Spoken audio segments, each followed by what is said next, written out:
Okay, I make that 6 o'clock, so I'm going to start the meeting of the Bursledon, Hamble and Hound Local Area Committee. Welcome everybody this evening. This is only, I think, the second meeting that we've had live, so some of this is still quite new to us for anybody that's listening outside officers and members. We will just go through the agenda. If there are any issues with my Wi-Fi breaking, I will hand over to Steve Holes as Vice Chair to continue the meeting. So I'll start with the meeting. We have apologies from Councillor Jane Rich. Unfortunately, she's not well this evening, so she won't be joining us. Agenda item 2, declarations of interest. Do any members have any declarations of interest at all? No, I can see lots of nodding heads, so no declarations of interest. If anything does come up later in the meeting, please just make sure that we're aware of it then. Okay, we have Chair's report. Just a couple of things from myself. Sorry, I'm just checking that I'm on the right one. Yeah, just a couple of things from myself. Julie, our temporary lamb, leaves us at the end of the month. She was been with us for 6 months. She's been an absolute breath of fresh air, and it's a real shame that we're losing her, but she's going off to pastures green. So I just wanted to thank her very much for all her hard work. And I believe that Ross McLean is with us this evening as well. He will be our new LAM, which is local area manager, and he's already working with Julie to ensure that there is a smooth change over there. So thank you ever so much, Julie, for everything that you've done, and welcome Ross. He's got a big pair of shoes to fill. Okay, moving on to public participation. There's no one that is signalled to speak in this at all, so that's fine. Okay, you'll have to excuse me this evening. I'm running on one screen, so I'm hopping from one screen to another at the moment. So members, we've got minutes of the previous meeting.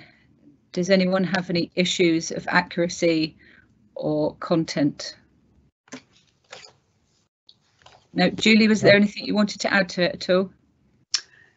No, thank you. No, I think that's fine. Thank you very much, Chair. Okay, can I have a proposer and a seconder to accept those then, please? Proposed. Apologies, Chair. I think you've managed to turn your camera around because we're currently seeing your desk. Okay. It's a good job that it's not that untidy then. I don't actually know what's happened at all right now. Oh, there you go. It's now converted back. No idea. Okay, we had I think that was Adam that proposed and Steve that seconded. All those in favour of accepting the minutes as a true. That's Steve, Malcolm, David and Adam, so that's everybody. Okay, thank you very much. So next we have community investment programme and revenue budgets. Julie, did you just want to say a few words on those? Yes. This is the community investment programme and revenue projects for Bursledon, Hamble-le-Rice and Hound Local Area Committee. And in the report, it's recommended, there are 6 recommendations, and it's recommended that firstly, £20,000 is allocated towards the Bursledon, Hamble-le-Rice and Hound BHH History and Wayfinding Trail project, funded from developers' contributions. Secondly, that £6,409 is allocated towards the moving of the Beaufort's gun, funded from revenue reserves. Thirdly, £12,500 is allocated as a yearly grant to Pylands Wood Community Association, funded from revenue accounts for the years 2021 and 21-22, and retrospectively for the years 17-18, 18-19 and 19-20.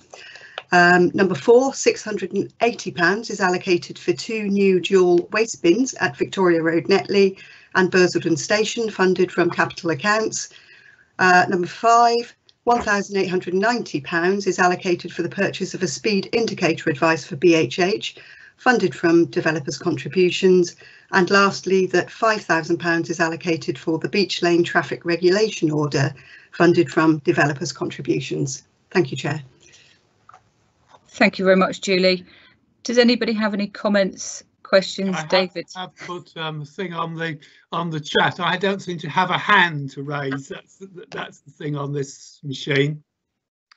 Yeah, I wanted to talk a little bit about the history and wayfinding project, because I think that is a really fascinating project, something that's quite different, and is a real investment in money for our area, for leisure and tourism in particular. It's also very much an access to the area, particularly of course for people coming by train, so it's green and sustainable. Cyclists of course can use trains as well, nice and easily by putting them on board. So South Western Railway, when they put forward the funding bids for this, wanted to see innovative and different projects for coming forward.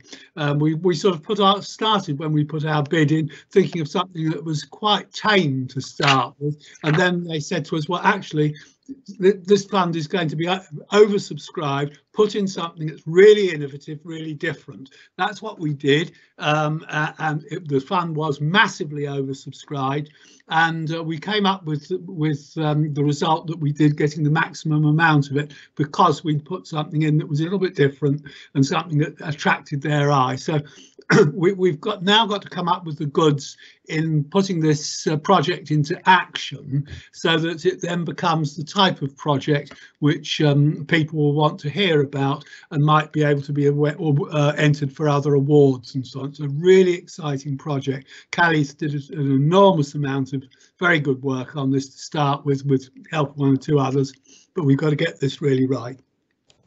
While speaking, I just mentioned that the Bofors gun concerns me about the rising costs all the time with that.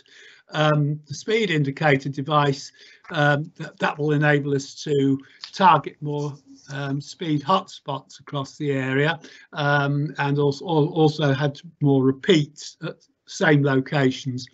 And the Beach Lane TRO, I'm pleased to see this coming forward for funding, because this is causing local residents their problem, because they're getting blocked in or blocked out of their properties one way, whichever way you look at it. And if this will be able to solve what's been a difficult problem for them and provide parking spaces better managed than we've had in the past in Beach Lane. That's me lot on that. Thank you, David. I've got Steve Holes next, and then I'll come to Malcolm. Thank you, Chair. I just really wanted to talk on the speed indicator device. What's been noticeable over lockdown, surprisingly perhaps, is that although there was a lot less traffic on the road, we've actually been getting more observations from residents about speeding traffic. I suspect that the two are linked.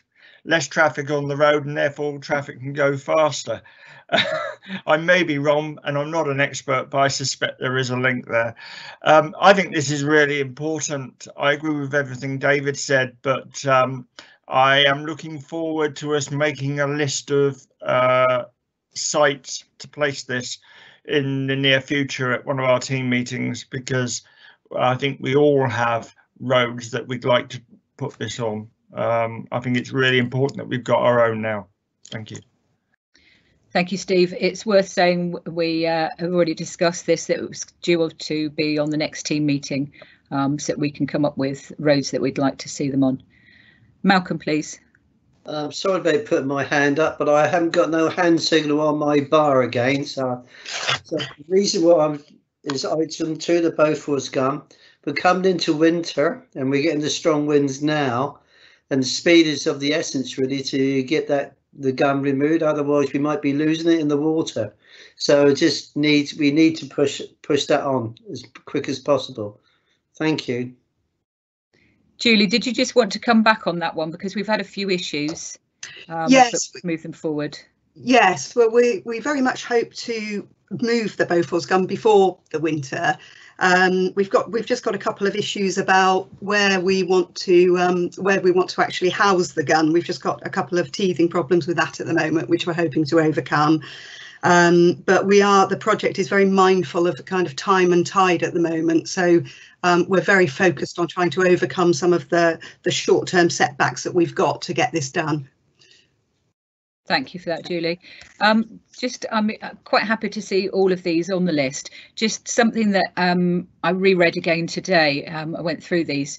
On the Pylands Wood, we agreed that this would go over in instalments, but there doesn't appear to be anything in the report that said it goes in instalments. So can we just make sure that that is clarified? Because although we're happy for that money to go across, there are a couple of issues that need dealing with. So we agreed that that would go over in instalments. Yes, certainly. Yes, we just missed the publishing date. That was why it wasn't in the report. But certainly that will be noted and it will be followed through. OK, I just wanted to mention it so that it was on record. Yes, of course. So, brilliant. OK, Adam, did you want to add anything at all to this? No, thank you very much. OK, so can I have a propose? David, you proposed, didn't you? You're on mute. Happy to propose the report. Thank you very much. Do I have a seconder? I can be the second. Thank you, Adam. So it's been proposed and seconded. All those in favour accepting that? That is everyone. Just for clarity, I'm just going to ask Laura, are you happy that people spoke and put their hands up, or did we need to use the vote for that? I'm happy with that without needing an electronic vote. OK, brilliant. Thank you very much. OK, I now believe that we're on agenda item 7. Just sorry, everybody, I am just going back. Yes, we're on 7. So I believe that we're having a recorded message for planning guidelines. We are, Chair. Bear with me a second while I set it up. Thank you very much.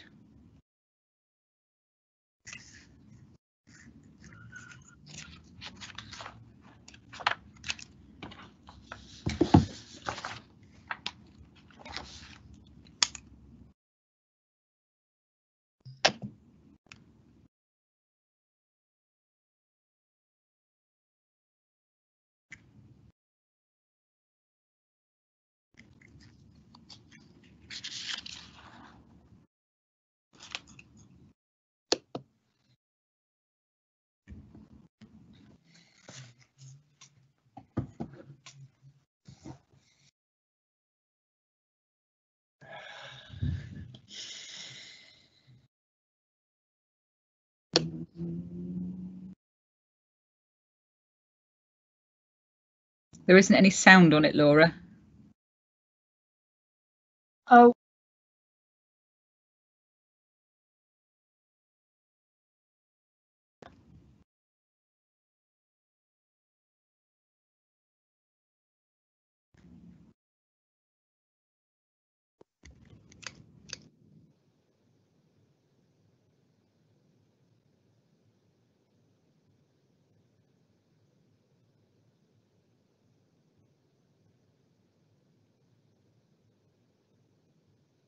In this short presentation, I would like to briefly run through some key points in relation to the planning process to assist with councillors in determining the planning applications on the agenda tonight. The starting point for determining any planning application is that a proposal can only be considered on planning grounds and must be determined in accordance with the development plan unless material planning considerations indicate otherwise. At present, the development plan for Eastleigh Borough Council comprises the saved policies of the 2001 to 2011 adopted local plan and, where applicable, the Hampshire Minerals and Waste Plan. The committee report for each application will refer to the Minerals and Waste Plan if it is relevant to that application. The Council has prepared a replacement for the adopted local plan, which covers the period of 2011 to 2036. This plan has been through the examination process and the inspector's post-hearing advice was received in April. Where there are specific policies relevant to a site, the committee report provides an indication of the weight that may be given to those policies. The report will also advise on the weight to be given to the submitted local plan in general. Other documents that may be of relevance include supplementary planning documents, or SPDs, which are adopted by the Council and provide more detailed guidance on specific matters. guidance and policy published by government is also relevant. In particular, the National Planning Policy Framework, or the NPPF, is a significant material planning consideration. The NPPF sets out key planning requirements, seeking to ensure planning decisions deliver sustainable development. The guidance recognises that there are different components to sustainability which interlink. For applications proposing larger scale development, the committee report will cover each of these three strands separately. Other material considerations that may be of relevance to an application can include, for example, planning history, both of the site or nearby, appeal decisions made by the Planning Inspectorate, and case law where decisions have been taken through the courts. Site-specific matters, such as residential amenity, infrastructure and ecology, are significant considerations. There are some matters that are frequently raised that cannot be considered within the planning process. These include devaluation of property, civil matters such as boundary disputes, and matters covered by other legislation. As councillors are aware, there are a number of different types of planning applications, which can be identified by the different letter prefixes in the planning reference. Of these, a local area committee will typically deal with three types of applications. These are full, outline, and reserved matters. Full applications have all the detailed information necessary to determine whether a proposal is acceptable, submitted in a single application. There is a two-stage process that allows for outline and reserved matters applications to be submitted. An outline application provides sufficient information to determine whether the principle of development is acceptable and may include some detailed matters, which is then followed by reserved matters or multiple reserved matters applications at a later date to deal with the details not approved at outline. Typically, where planning permission is granted, conditions are imposed which may require further information to be submitted, or may require certain details or measures set out in the documents supporting the application to be complied with. Where more information is needed, a further application is to be submitted to the local planning authority to discharge those conditions. If conditions are to be imposed, they are required to meet the 6 tests set out in the legislation, which can be seen on the slide at the bottom. That concludes the presentation. Thank you for your attention.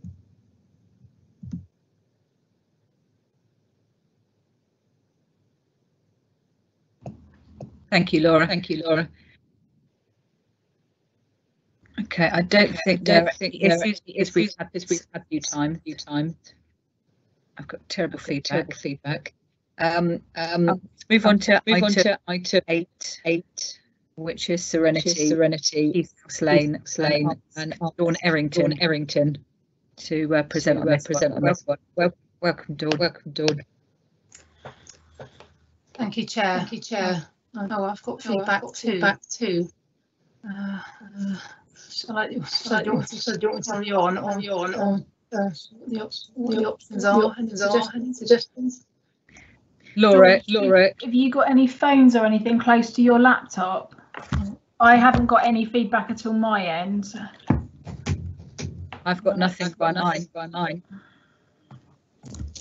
I can't hear any feedback, but I'm not sure. Can anyone else hear anything? Okay. I can hear feedback. I can. Mark, any suggestions? Normally it's because there's a device next to a laptop, but I'm not quite sure what else could be causing. Ironically, your own circle is lighting up, Laura, and that would link into the fact that you can hear it as well. I've got nothing close to my laptop. It seems everybody's got feedback except Laura. Okay. Do you want me to carry on? Is it good enough sound for you to hear me? No, it's dreadful. Okay. Chair, I'm just because it seems to be mine. I'll try and drop out and come back. Bear with me a second. Apologies to anybody that's joined us this evening, but this is absolutely awful. We can't continue like this.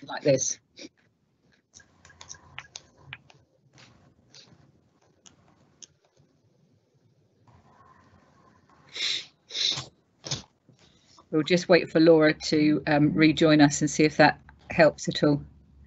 Although there's no feedback now. No, so I was just going to say I can't hear any feedback. So we think the problem might be Laura. Yes, it would seem so. Wait for a minute. We'll just wait for her to come back. Okay, I'm back. Is that any better? That's better. It was fine whilst you were away. It seems that that's corrected it, Laura. So we'll try again with Dawn. Sorry, Dawn, if you'd like to carry on. Okay, thank you, Chair. Yeah, I'm just waiting for the red box to come around me so I can. Oh, there we are. So I can load my presentation. So just bear with me 2 seconds.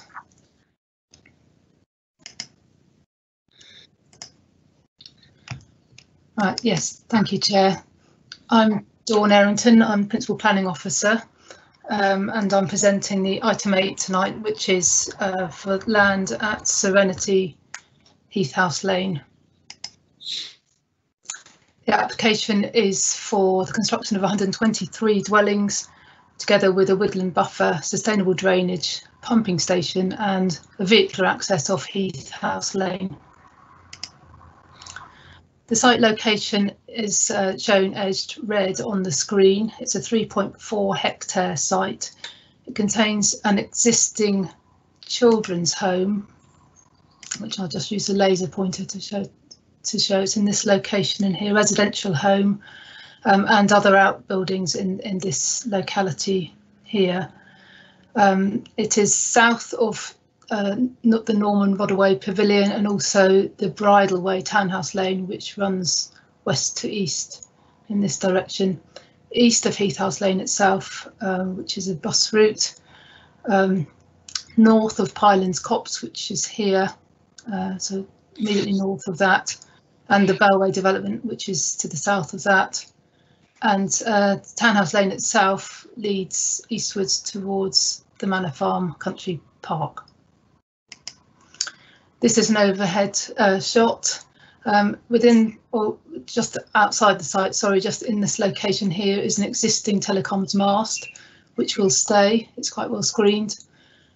Over the site, crossing over the site, are overhead electricity lines, roughly in this location here on the site, which would be undergrounded. You can't see from the photo, but there's a steep slope from Heath House Lane into the site, and then it slopes slightly less gradually down to the southeast corner. And you can see clearly on the photo the tree belt on the north boundary, trees and hedges, which would stay, and the Pyland Copse, site of importance for nature conservation in this location here. This contains ancient woodland and a stream. So responding to those site constraints is the proposed site layout. It also responds to criteria BU2 of the emerging local plan, which allocates a site for development. So this is the proposed site layout. It proposes 123 flats and houses using a perimeter block layout and a hierarchy of roads, with the principal roads to be adopted. The 3-storey flats are primarily on the site frontage, and a series of blocks in this location here, and also a further block down here and down here. And the remainder of the development is primarily two-storey dwellings, a couple of 2.5-storey dwellings within the site as well. Flats largely have balconies, and houses have gardens to our standards set in our quality places supplementary planning document. As you can see in green on this plan, trees are retained on this northern boundary, and also there's substantial new planting proposed throughout the site, including the site frontage along the roads and within the woodland buffer area. Within this buffer, there was also a couple of ponds, which are for drainage and nutrient mitigation, and this area would be adopted. On the site layout, slightly more difficult to see are a number of pedestrian links linking out out onto the bridleway and then to the playing fields beyond and wider areas. There's one in here, one in here, and one in here. So the site is well connected to the footpath network to the north and east.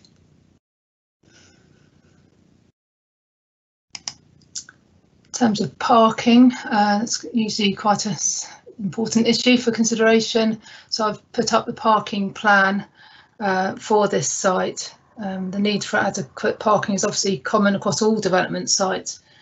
On this plan, the allocated parking, so that's spaces which should be given over specifically to individual plots, are shown in turquoise.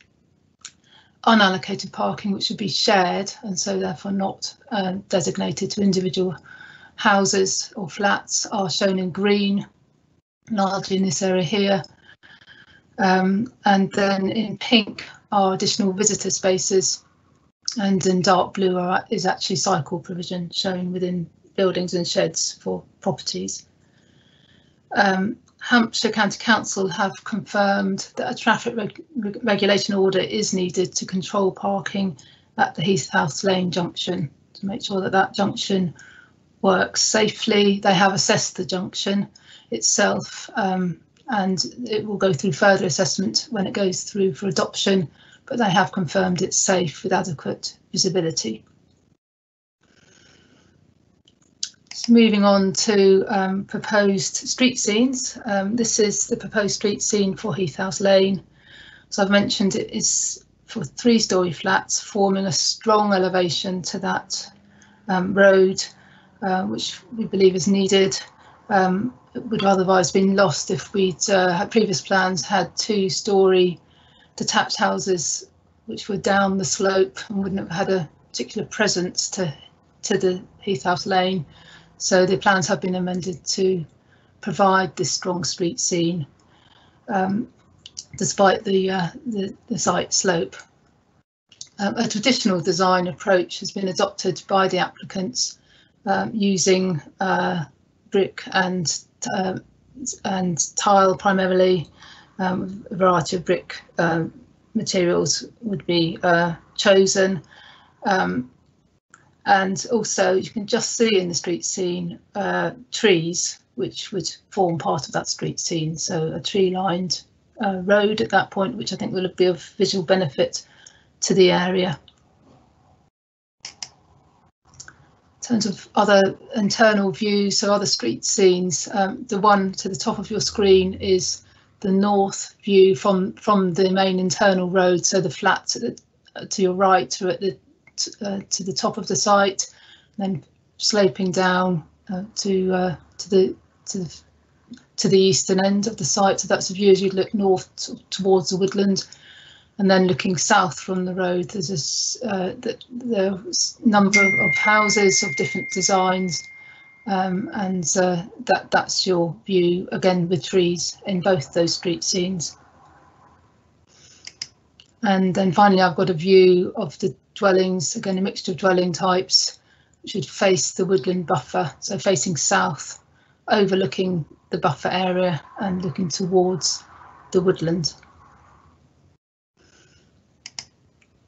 I thought I'd show you this section as well of that's been provided, and that clearly shows the site level. So at the top here is Heath House Lane itself, and it shows you the distance and the setback, the flats from the road, and the trees would be in between, and then sloping down to the parking to the rear, which you saw on the site layout plan, which will include pergolas within that parking court area.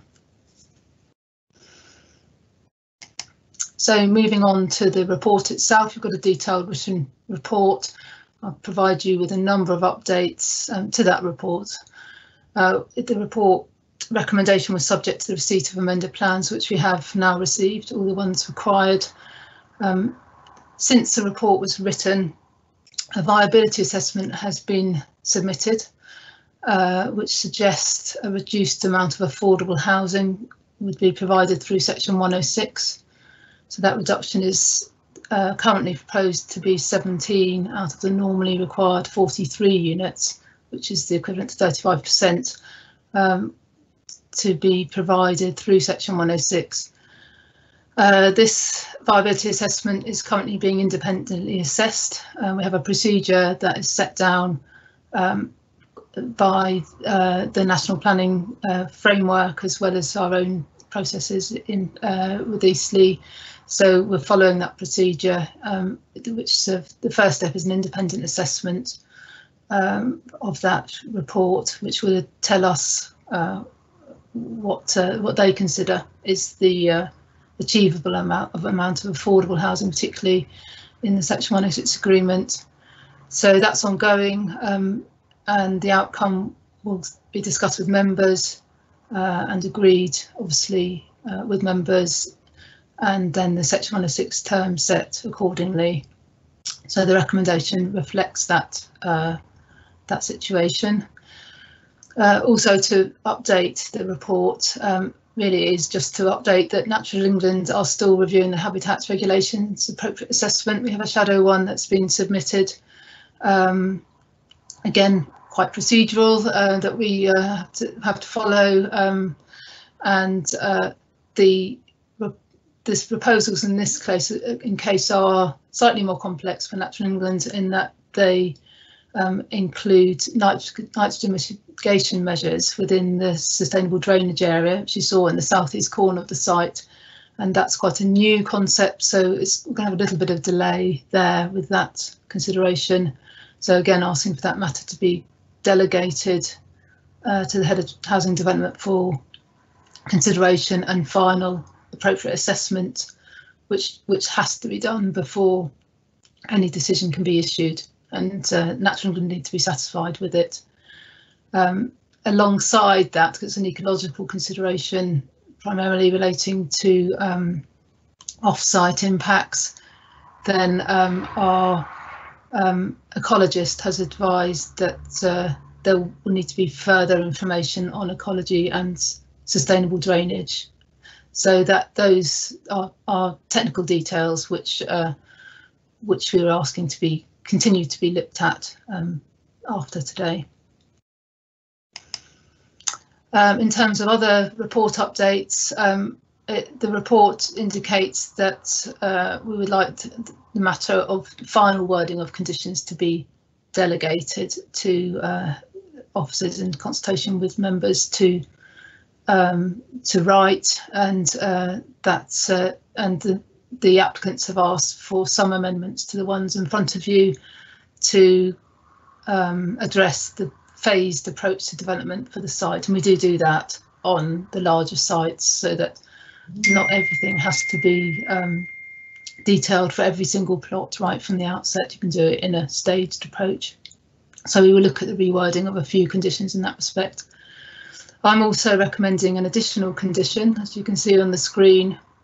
So it is to cover the possibility of additional accesses being proposed in or out of the site beyond the one that's been proposed for approval at Heath House Lane. So the wording is on your screen. So it's to prevent that happening without the prior approval of the local planning authority.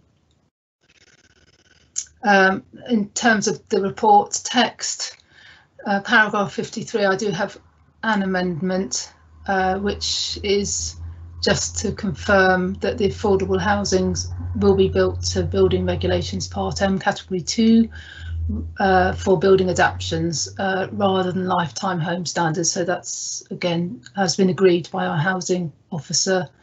It's it's acceptable. So the affordable housing will be adoptable. It's just the building regs rather than lifetime home standards for residents to stay in their homes for as long as possible. And then in paragraph 69, again, since the report was written, we've had confirmation of the current 5-year housing supply, which is dated April.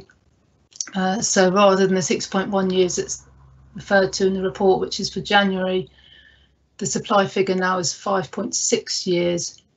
And that is, I'm told, a conservative figure reflecting the COVID-19 situation. So just to update on that, but the headline from that is that it's still above 5 years, and the tilted balance, if we were considering that, doesn't apply if we were having to consider that. So the planning considerations don't change in that respect. So just to highlight the key points in the report, as I've mentioned, the site is an allocated site in the submitted Eastleigh Borough Local Plan under policy BUT. It has a number of criteria in that policy, which are largely met. I'll come back to that in a minute. That policy was supported by the inspector, but just to clarify, in terms of, I think, a written comment that we've received, the site hasn't had previous outline permission for housing, so it has this allocation, but it hasn't had any previous planning permissions for housing. But there is a difference in housing numbers in relation to the numbers given in the policy, which was for 38 dwellings, and obviously the 123 proposed now. At the time of the policy being written, the landowners indicated they wanted to keep the existing residential home and buildings, and also the overhead lines, which would have significantly reduced the developable area left, hence the low numbers. Now all those things are removed, so the site is a full 3.4 hectare site for development, and hence the numbers have gone up. The BU2 policy is in your report in full. It has a long list of criteria which are addressed in the report. The only one that I haven't been able to meet is improvements to the public right-of-way, Heath House Lane, and that's because we simply have not been able to get a response from Hampshire County Council. We've tried 4 or 5 times to get a response, and without their response we can't require contributions through the countryside services to improvement, because they have to sanction them. Having said that, I have also contacted Hampshire Highways to see if they can, because it is a bridleway, and will provide sustainable routes to other facilities locally. I've asked Hampshire Highways whether they can consider that in their developer contributions and projects. The key, another obviously key summary in the report is that the policies of both the adopted plan and the emerging plan and the NPPF and their requirements are met, subject to the outcome of this viability assessment. The site itself is a mixture of flats and houses, and one of the objectives in terms of allocated sites, and to avoid having to allocate more sites, is to maximise their housing delivery, ensure that it's efficient design and layout, and certainly that's what we have achieved here. And nearly half the units, 61 out of the 123, are flats, which meet housing need. It is in a sustainable location. The bus routes are good. Do believe the designs provide strong street scenes, and there is scope, as you've seen on the plans, for significant new landscaping and planting to go in. The drainage is still under consideration by Natural England and others, but I say innovatively does provide nitrogen deposition mitigation in theory anyway, for wetlands through the wetlands. So we'll see what Natural England can say about that. But it's if it worked, it's a good solution for that. The report does address the adjoining woodland, which is protected, and any protected species that are use the site, and through conditions and controls they would be adequately protected. We've also looked at residential amenity. There aren't many neighbours, but there are properties on the other side of Heath House Lane, and we have checked that there are no harmful impacts on their amenity. There are 31 conditions, I think, 32 now. I've added another one, so we have a lot of controls which we wish to recommend to you, including controls over noise in the construction period. So the site is a sustainable development. It ticks all those boxes in terms of economic, social and environmental sustainability. And following completion of the viability review, which is obviously very important, permission is recommended, subject to conditions to the Section 106 agreement terms, again listed in your report, and the completion of the habitat regulations appropriate assessment and the review of the sustainable drainage. All those matters to be delegated to the Head of Housing and Development in consultation with the Chair, Vice Chair and Board Member to conclude. Thank you, Chair. Thank you very much for that, Dawn. We do have written statement in objection on this. I don't know whether Julie or Ross is going to read that written statement out. Yes, I'm reading that one. Julie, thank you. Thank you. So this is an objection from Pete Newcomb. He says, I feel that this isn't the correct format to make such important long-term decisions for the local area. Residents are being denied the right to attend personally, and the whole process is reliant on technology, which may be too complicated or unavailable and doesn't reach out to all residents, especially those who have not lodged objections or concerns. My main objections are, number one, overdevelopment of this sensitive area. Outline planning was granted for 38 dwellings and has now been increased to 123 dwellings, with low-cost housing taking up the original outline planning quota. Between 2010 and 2014, the previous occupier of Heath House Farm had proposed far more sensitive development plans, which were rejected by Eastleigh Planning. Since being purchased by the local authority now, the rejected decision has been overturned and outline planning has been agreed, but not for such a ridiculous number. Point two is inadequate parking facilities. With the proposed 123 dwellings and the location of this development, the site would need to facilitate parking for at least 240 residential vehicles, with additional parking for visitors. Failure to accommodate adequate parking would deny service vehicles access when trying to manoeuvre within the 4.1 metre road width and possibly force visitors to park in the Norman Rodaway car park.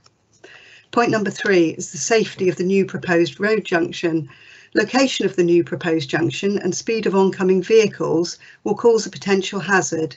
When the Norman Rodaway car park is full, on-street parking will force oncoming vehicles onto the wrong side of the carriageway, causing a blind spot for drivers pulling out onto Heath House Lane. Hampshire Highways have deemed the new junction safe based on the 85% percentile check.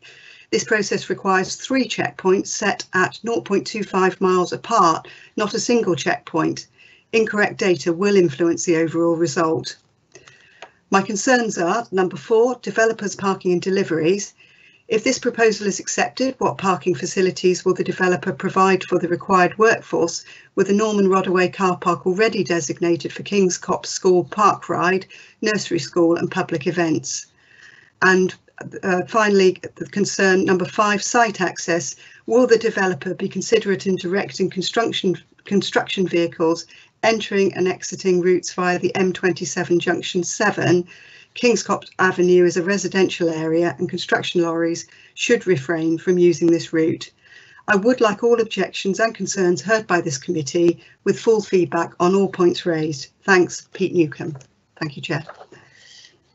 Thank you, Julie. I know that Laura has replied to some of this. Laura, did you just want to add what you've replied on this, please. Of course, Chair. I think I wanted to reply on the beginning of the statement where the gentleman says that he doesn't believe this is the correct forum for this decision. I did reply and say that we are in a pandemic and we are unable to have meetings in a public place at the moment. And we do our best to include people that may not be able to use the internet. We do take written statements over the phone, and we do offer them an option to do a written statement or record a video if somebody is able to assist them. We are as inclusive as possible. We spend a lot of time with people testing. And as I say, we are using COVID legislation because we are unable to meet in a public place. So I don't think there was any other choice but to do this via a virtual meeting. Thank you for that, Laura. I mean, you know, just to add to that, we have had a couple of these meetings and they do tend to work quite well. I think it's fair to say that our IT support team is absolutely brilliant in including anyone and everyone that that wants to come to these meetings via video. That's everything that I have. So I'm now going to push this out to members. Members, anybody want to talk on this one? Chair, I think Caroline is on. Can we? Oh, we have Caroline in support on this one, do we not? Or is that on another one? Have I completely lost the plot now? I don't have anyone. Yeah, Caroline Joseph, the agent, in support of this. Yes, one. that's right. That's right. Okay. It's not on my list. Apologies. Caroline, did you want to come in now, please? If I may do so, please, Chair. Absolutely. Yes, I have a deputation ready. Right. Good evening, Chair and members. I'm Caroline Joseph, agent for the application. This application at Heath House Lane has been the subject of considerable modification and redesign for a variety of reasons. The initial submission in November 2019 did not meet density requirements of the council, and your officers sought changes to the design and layout. The revised scheme addresses the issues raised and now provides for a higher density with a development of 123 dwellings. The site itself is challenging to develop due to its topography, which slopes significantly from Heath House Lane in the north downwards to Pylons Copse to the south. Accommodating the changes in level is involved detailed liaison between the architects and engineers. Officers have sought a strong built frontage to Heath House Lane, preferring a 3-storey development facing the road. This has been achieved by the provision of apartment blocks on the northwestern corner of the site. At the southern end of the site, adjoining Pylons Copse, there is a requirement to create a 15-metre landscape corridor, which provides a buffer to the sink and the ancient woodland. This land also provides for the ecological mitigation of the site in providing a refuge for wildlife and a bat corridor along the edge of the wood.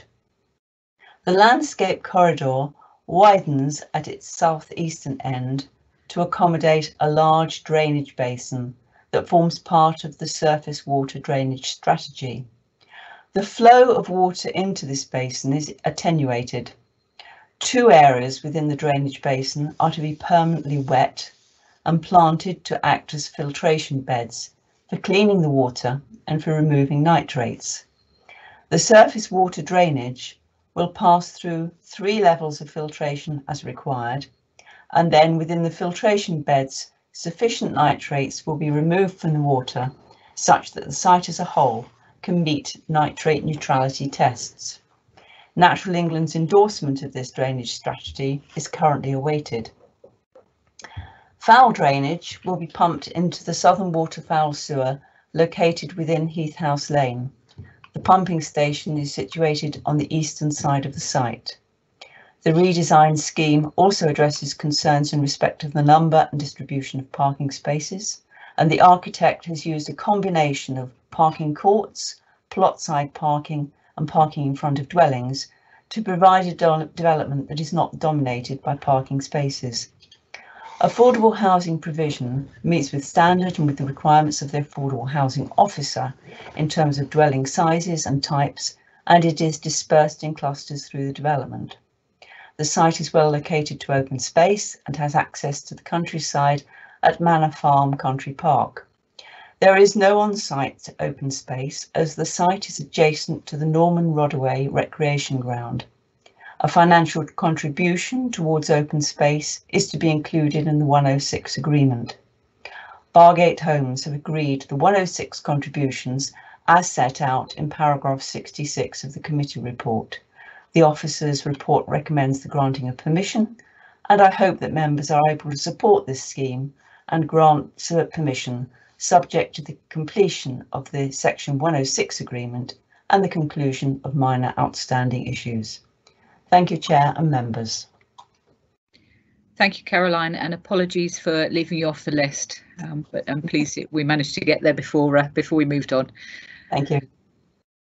Okay, out to members. Any members have anything to say? Steve? Thank you, Chair. I would dearly like to have refused this on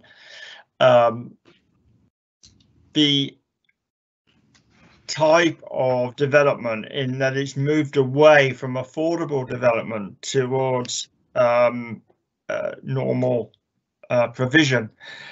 We are so desperate for affordable property in the borough, and it frustrates me that it appears that we are in a position where virtually every application now can be challenged on that matter because of affordability and the value of the site, etc.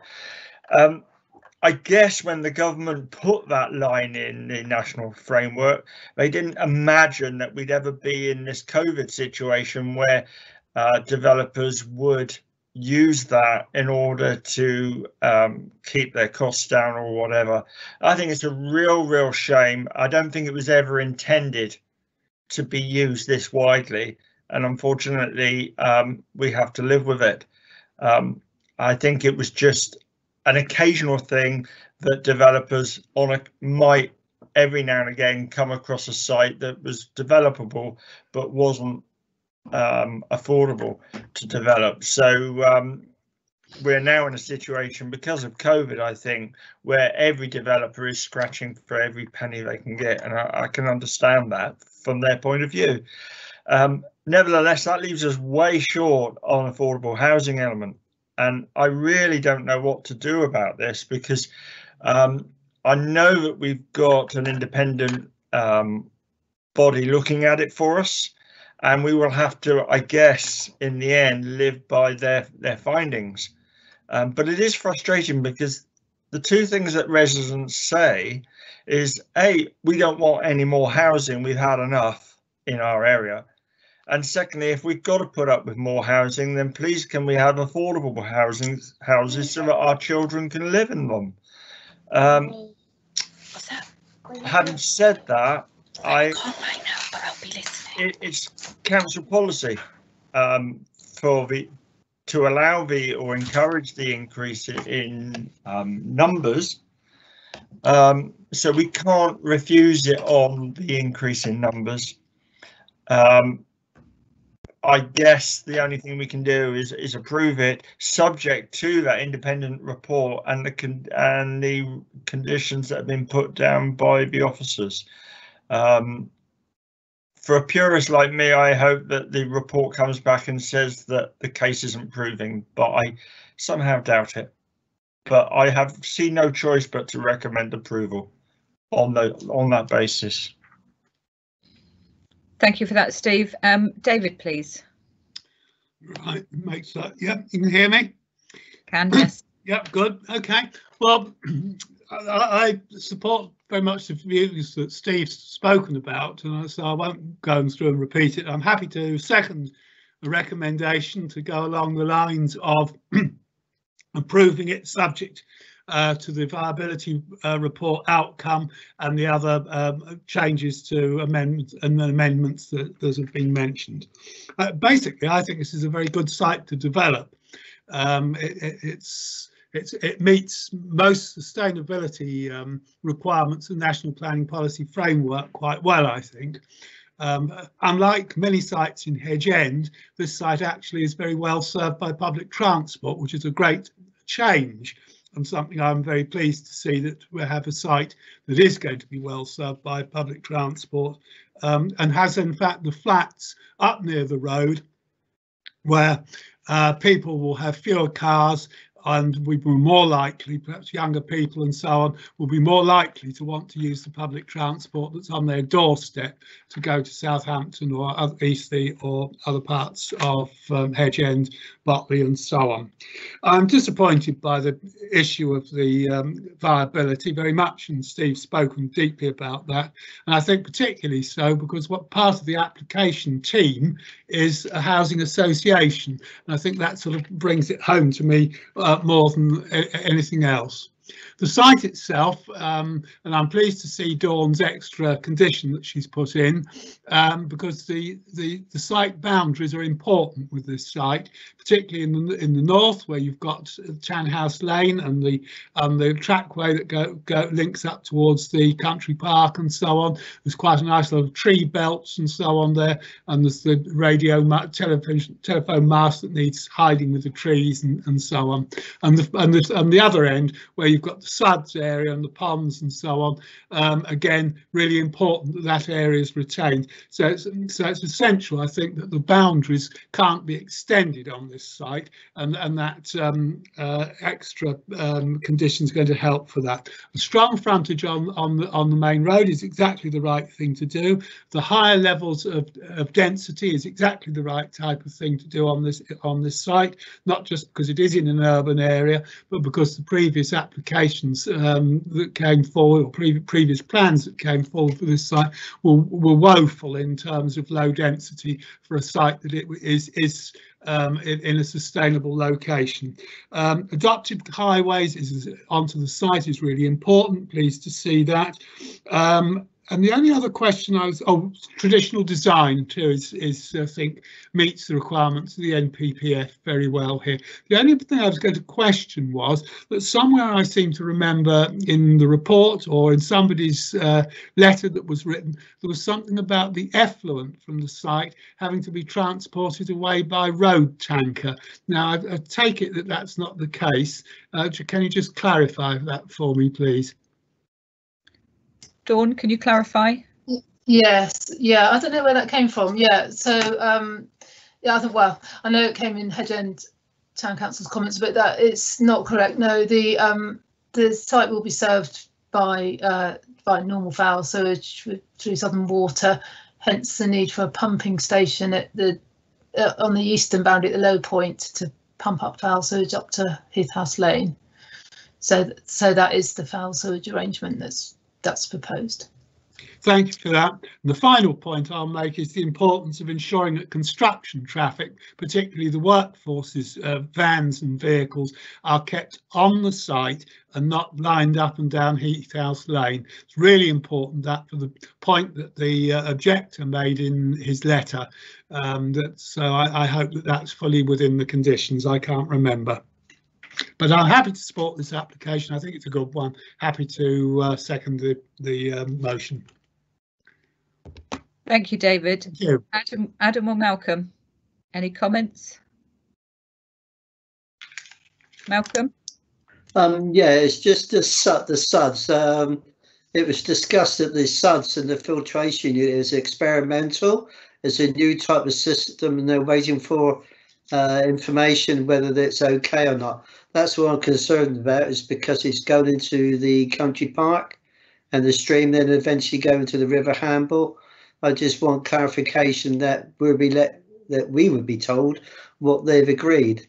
Thank you. Thank you, Malcolm.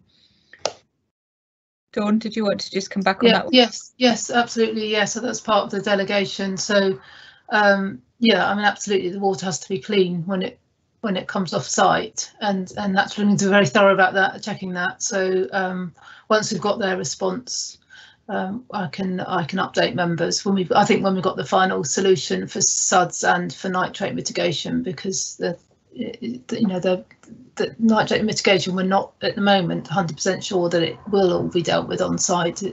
We're hoping that it will with wetland, but we're waiting for Natural England to advise. So if it, I'm sure, certainly deal with some of it, but if it's not all of it, then there'll have to be a sort of an alternative as well, which easily has its own project, for example, that the developer can contribute towards, or the developer can come up with other solutions. But yeah, and certainly in terms of what will run off the site, which yes, Councillor Cross is correct, it goes to Manor Farm, goes down to Manor Farm and the protected river environment and Solent eventually. So it absolutely has to be clean, and chances are it'll be cleaner than it is now, because agricultural land isn't always that clean. So yeah, I'll keep you updated. Brilliant, thank you for that, Dawn. Okay, there was just I just wanted to follow on from just the report, just something that came up, pergolas. You were mentioning about the pergolas around the parking area. Whilst I think they're great for breaking up huge bits of concrete, tarmac, we have a development not far from that site that have pergolas in that are sort of useless. Can we please make sure that if they are to provide 2 spaces, that you can actually open the car doors for those drivers to get out? We have pergolas in other areas, but as soon as you've got the 2 cars in them, they then can't open the doors to get out of them. So whilst they're great, we need to make sure that they are fit for purpose.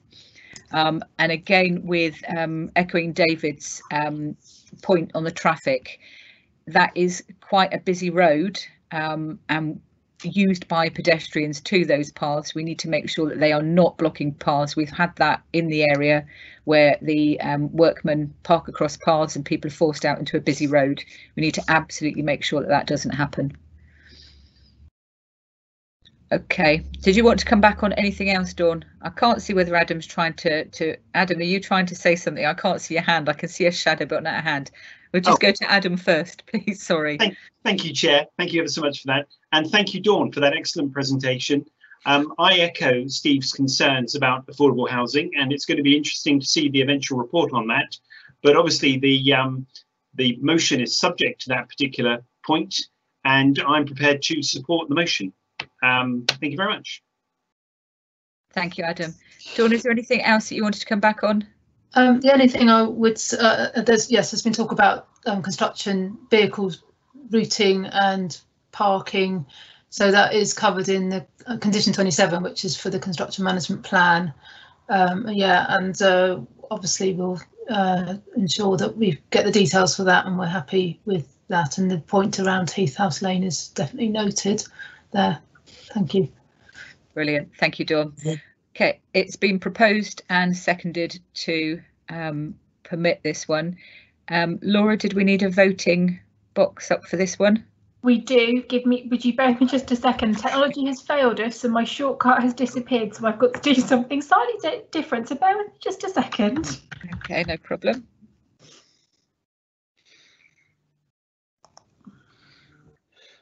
These meetings are good virtually. It means that we're all in the comfort of our own home, but unfortunately some things go wrong. So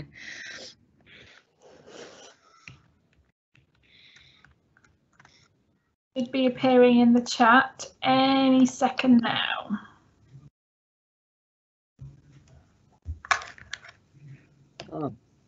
Oh yes. What we do, we just press 4. Well, however you'd like to vote, Councillor Cross, and then hit submit vote. Done.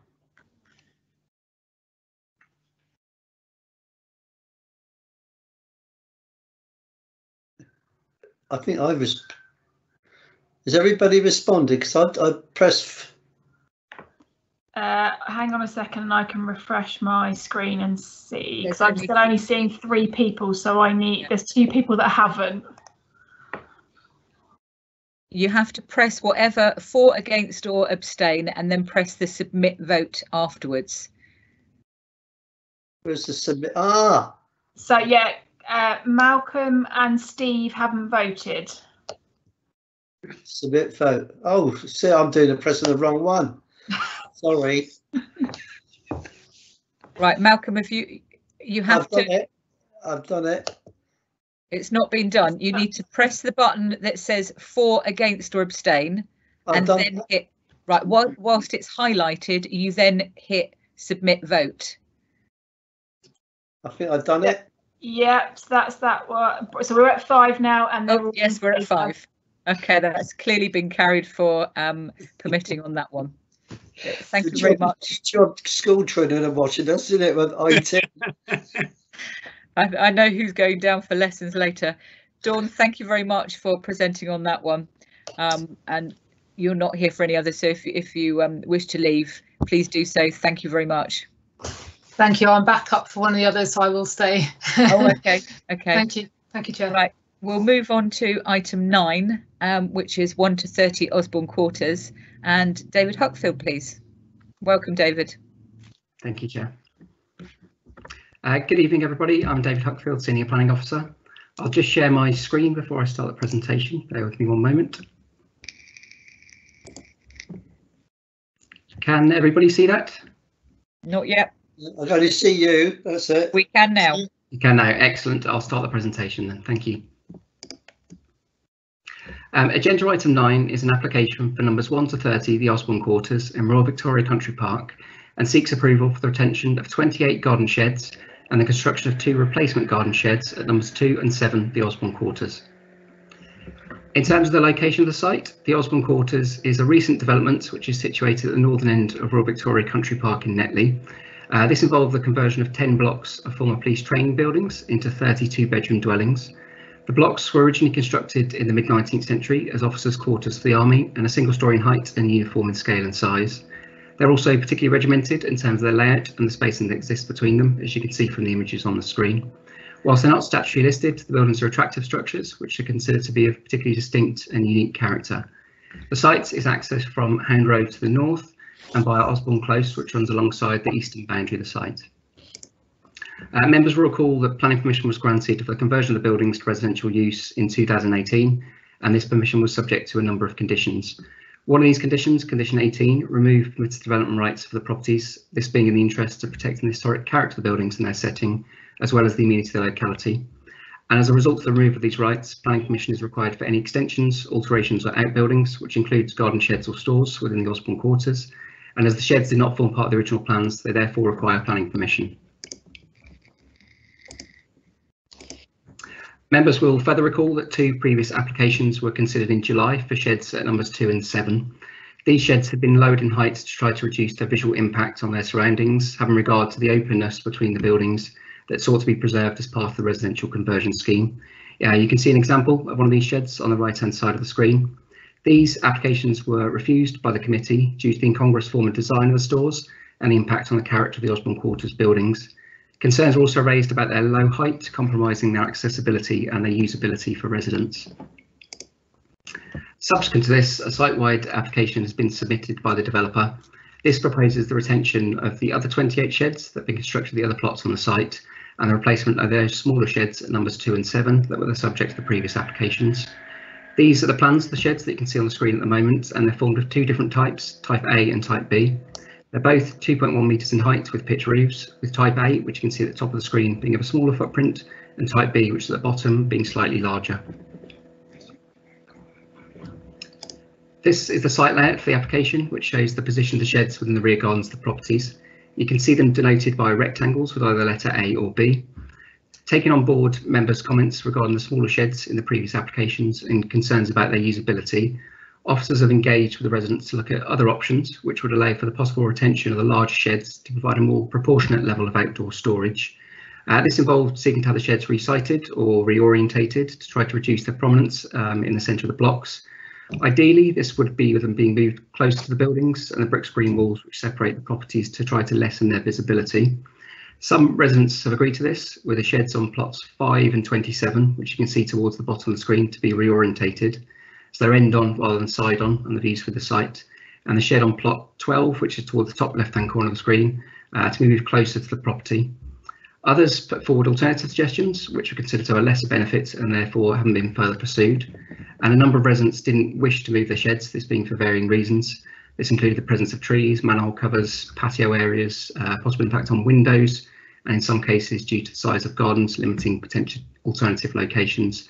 As such, what you can see on the screen is the updated layout we've arrived at. And as you can see, the majority of the sheds do remain in their existing or original locations.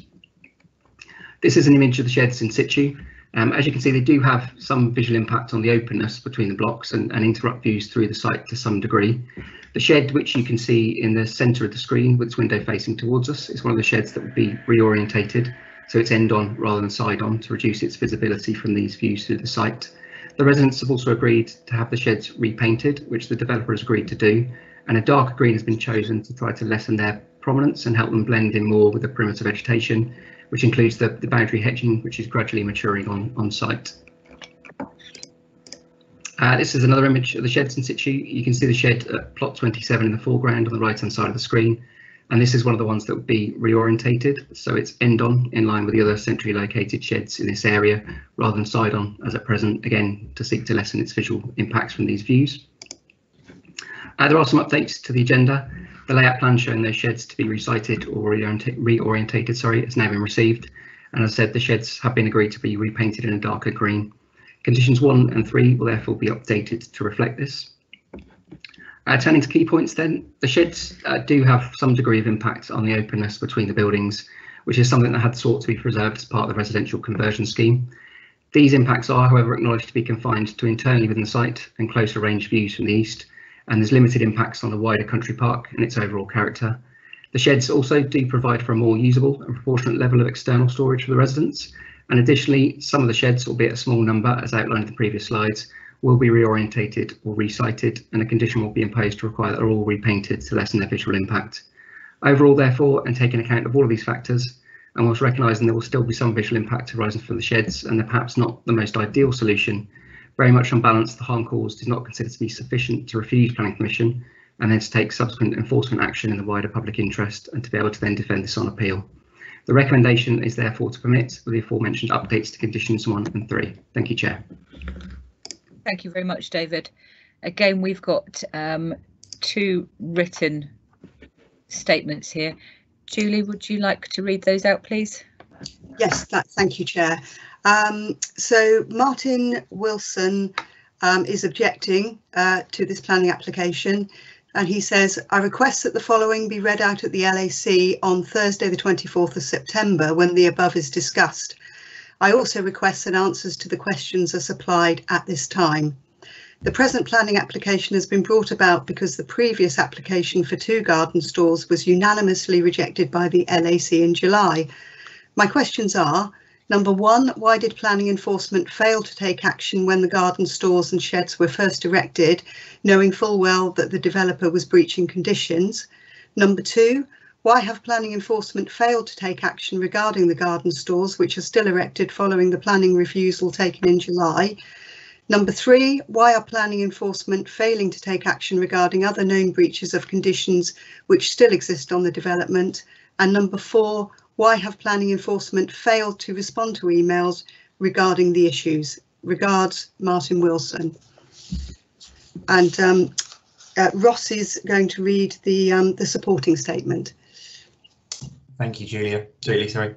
This is from Ty Whitlock, representing Osborne Quarters residents. Firstly, I'd like to give my thanks to Nikki, Dan and Laura for trying to resolve the team's technical issues we faced in me attending the meeting tonight. Unfortunately, due to the different time zones as I'm abroad, it's not possible for me to attend in person. Apologies for not being able to attend in person, however, I trust that this statement is read with the same passion and integrity that it is written. This has been a fairly stressful time for many of the residents of Osborne Quarters, as we were very much under the impression that the sheds formed part of the purchase of our properties. We were not made aware to the contrary by the solicitors during the legal process that the sheds were an issue. With the many other big issues that are currently ongoing, both nationally and locally, it's yet another worry that we could not have done without.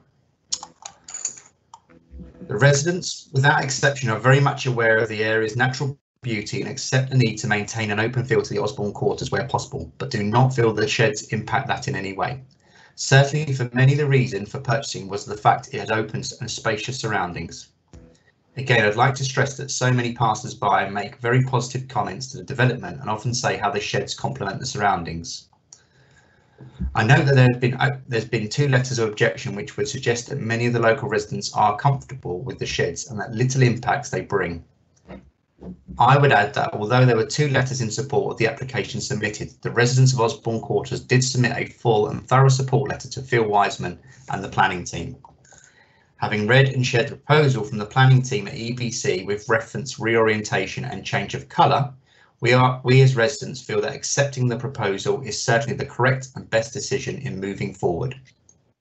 As a resident has to reorientate my own shed, I feel that this is a small compromise to make in order to keep the shed and the additional facility this brings in housing bikes, lawnmowers, garden materials and the like.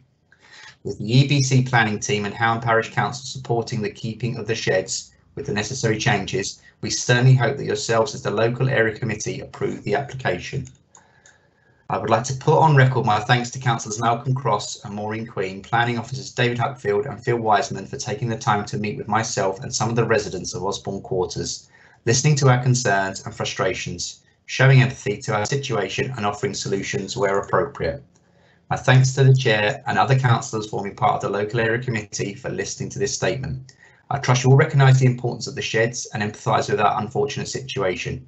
We ask that you support the new proposal in full. Many thanks, Ty Whitlock.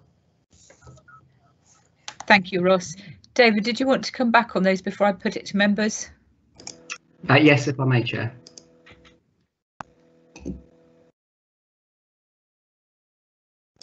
Thank you. In terms of Mr. Wilson's representation, first of all, I understand that Phil Wiseman, who's our Senior Enforcement Officer, has no sent a response directly to on the points that have been raised, but I'll just cover some of them briefly. In terms of the sheds, the Council's enforcement team did act on this matter once they became aware of the issue and it was reported to us. Taking formal enforcement action is not always the best approach, and really it should be used as a last resort. In line with national guidance, we always try to seek to resolve any issues that arise through collaborative discussions with the developer, and also in this case subsequently with the residents themselves. In terms of the second point, regarding the refusal of the two previous applications for the smaller sheds at numbers 2 and 7, and why enforcement action wasn't then taken, the application before members this evening was received fairly soon after that decision, and it includes larger sheds proposed for those particular plots. It was considered right, therefore, to allow this application to follow due process, including being subject to consultation and consideration in public, as is happening this evening. In terms of the reference to the other outstanding matters, there are a few areas where there have been some deviations from the plans that were originally approved. In brief, these include some sections of connecting footpath links which haven't been installed, some deviations from the approved landscaping, and also in terms of bin collection arrangements. On the latter, there should have been some bin collection points along Osborne Close itself, but bins are being collected from internally within the site.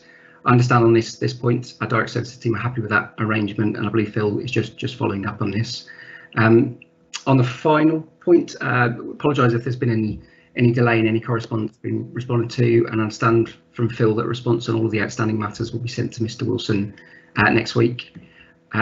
Just briefly on Ty Whitlock's representation. Yeah, we do appreciate it's an unfortunate scenario for the residents, and it has taken some time to try to resolve. As I said in the presentation, really where we've got to now is perhaps not the most ideal solution, but officers' view is that it achieves an acceptable balance, and it wouldn't really be expedient to take the matter any further. Thank you. Thank you, David. I think that it's fair to say that we've been put in this position by the developer. We're trying to compromise to get the residents what they need, really, but in a way that the beauty and site views are seen through that area. Okay, David, is that you signalling to speak first, please, David? Yeah, I'm on board with speaking. Okay, first of all, of course, this is a retrospective application, and we have to treat a retrospective application exactly the same as any other application that comes in at the proper time before work started on the site. So I think it's important just to remind ourselves of that. The fact that I'm looking at another garden shed application for Osborne Quarters does cause me a bit of concern, and the fact that this is that we are is clearly the fault of the developer, who didn't ensure that there was adequate storage as part of the development in their original plans that they submitted, and that's a shortcoming on their part, and everybody's had to suffer that as a result. The outcome of the development overall, which retains the older buildings and refurbishes them and brings them back into use. Local buildings which have got some historic interest, though they're not listed in their own right, was exactly the right thing to do. And it was the right thing for the local area committee to give planning permission for that application back a year ago or thereabouts when we did. And so we've reached the point now where I have to say I've got to feel sorry for the residents that have moved in there, because they never expected, I'm sure, when they started to move into their new homes, that their first few months there were going to be dominated by issues of planning all over garden sheds. And so I do have sympathy for them for that, but they know where to point the finger. It is at the developer and no one else.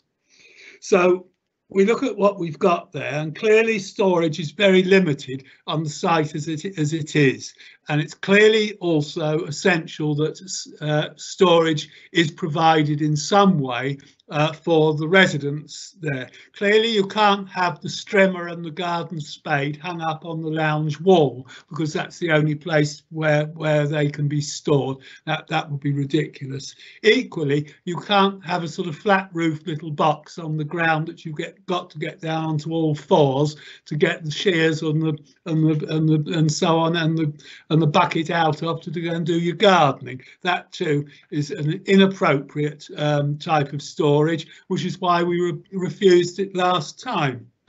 And yes, we refused the standing present style of unit last time as well, because we wanted to see a full site application coming in, rather than to have 30 different applications to cover all the things. Thankfully, some common sense has appeared here, and that we have got a single application now, which will include the 2 sites that we refused last time, and we can hopefully get round this now and come to some sensible answer to it.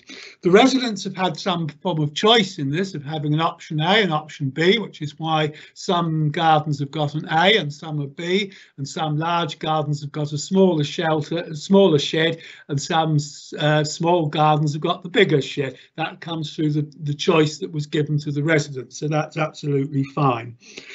So all in all, I think that we've reached the point. We can't go on with this any further. We've got to reach a conclusion. We're going to have to compromise a little bit on our own requirements, which was about the openness of the site.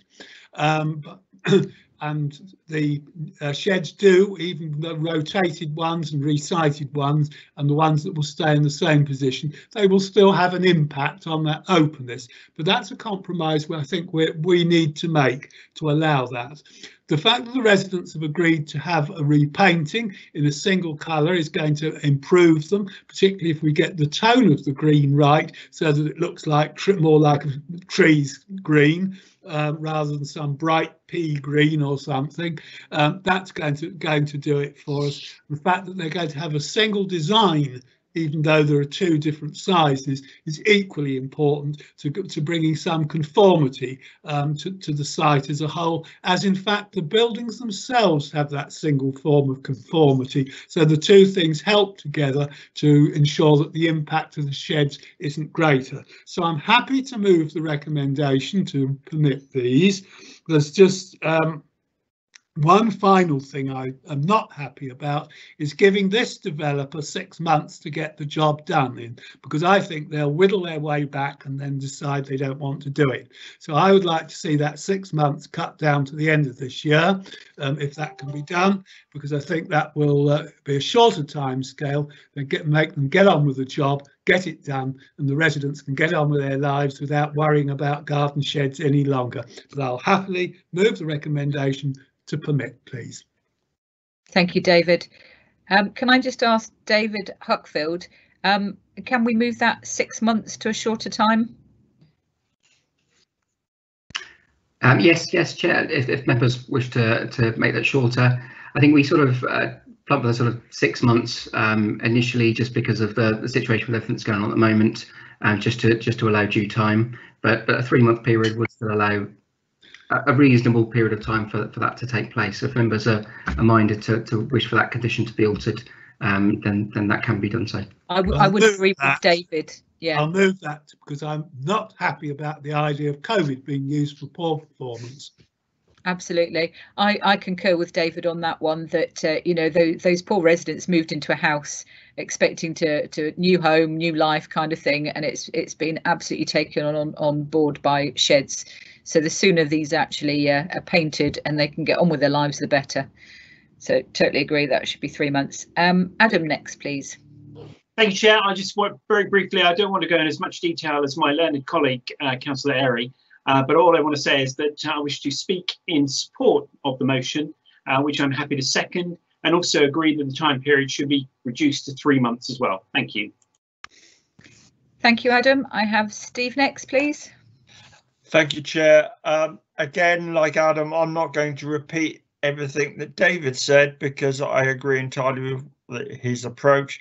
What I would like to do, though, is thank our officers, because at the last meeting there was a certain feeling amongst the committee, I think, that perhaps the conditions that we put originally on the site may not have taken into consideration the lack of room on this development and the options for storing stuff outside.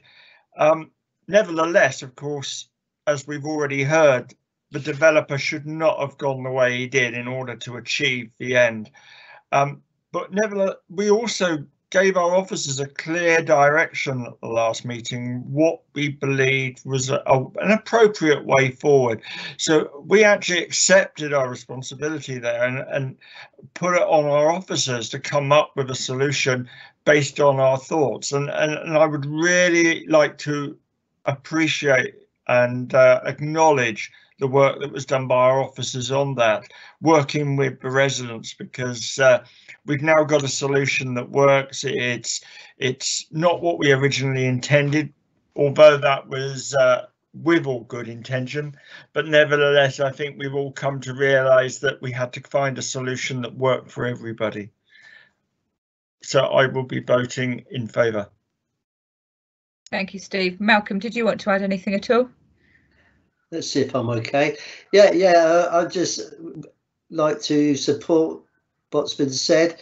It's just the residents have put up the things. They were very concerned, and I couldn't believe what the contractors did with the cutting the sheds about. If you actually saw the sheds, my son could do better than that when he was about 15.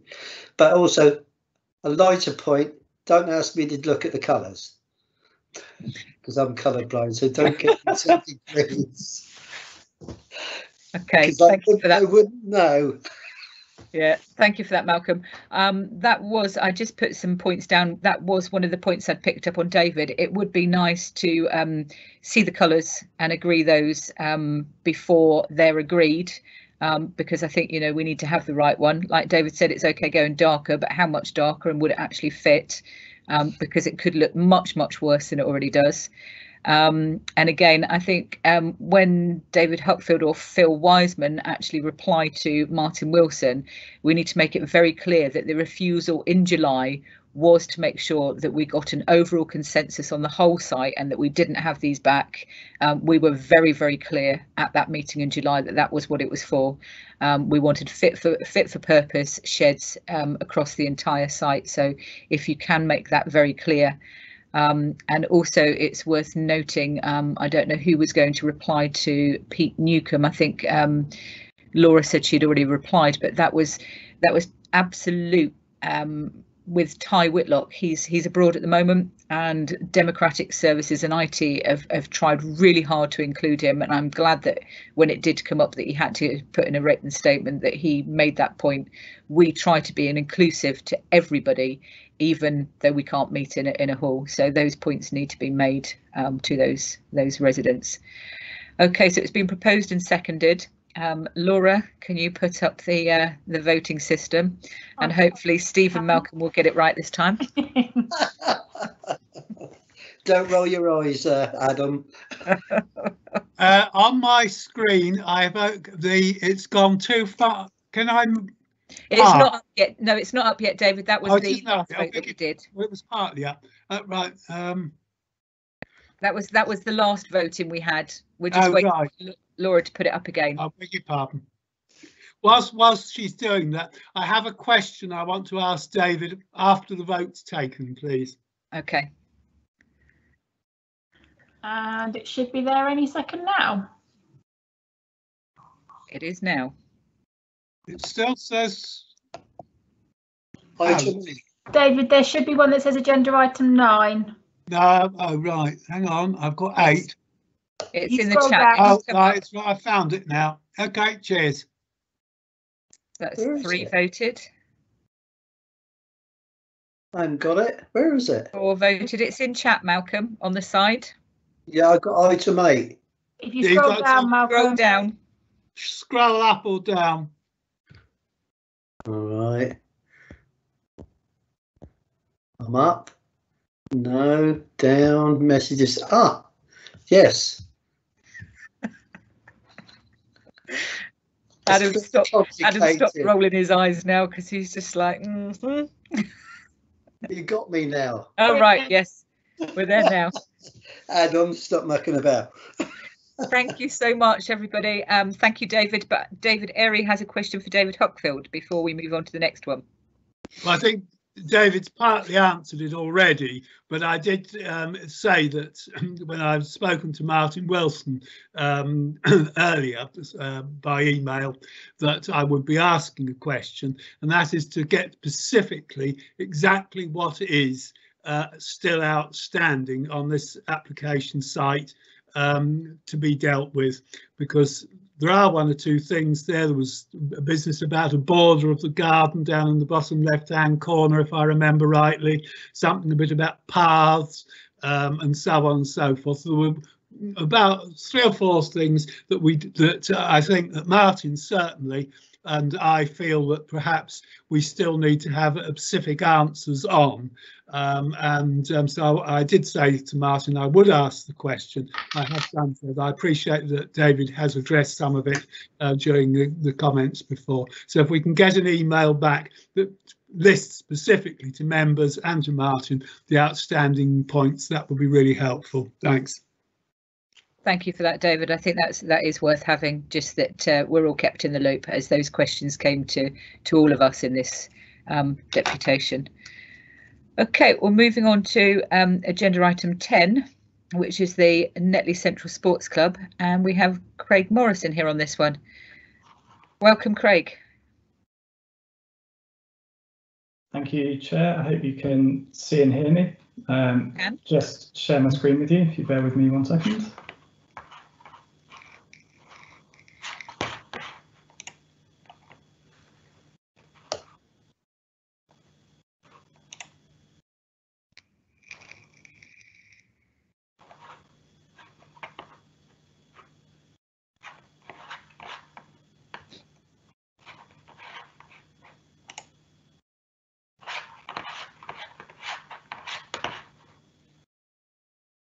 Is everyone able to see my screen? We can see it now, yes, thank you. Wonderful. Sorry, that was not what I meant to do.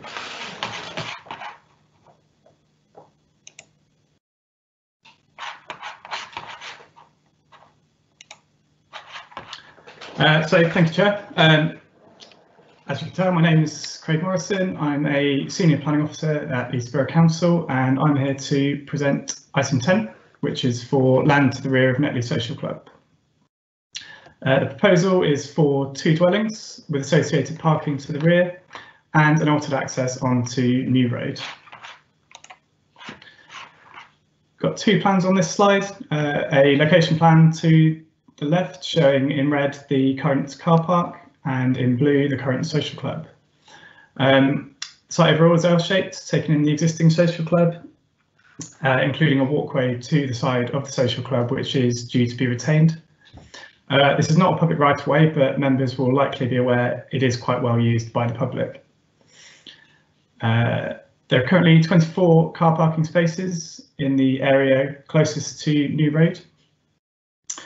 Until last year, an agreement, and it should be noted that this was not a Section 106 planning agreement, was in place between Eastleigh Borough Council and the trustees of the social club, which allowed the general public to use the car park. This did, however, have a break clause in the agreement, allowing the service of notice to terminate that agreement, and that was duly served this last year. So there's 24 spaces there are currently not available for public use, and members will likely be aware that there is a sign adjacent to that car park indicating that that land is private. The plan on the right of the screen shows the proposed arrangement at the site with 2 dwellings facing New Road.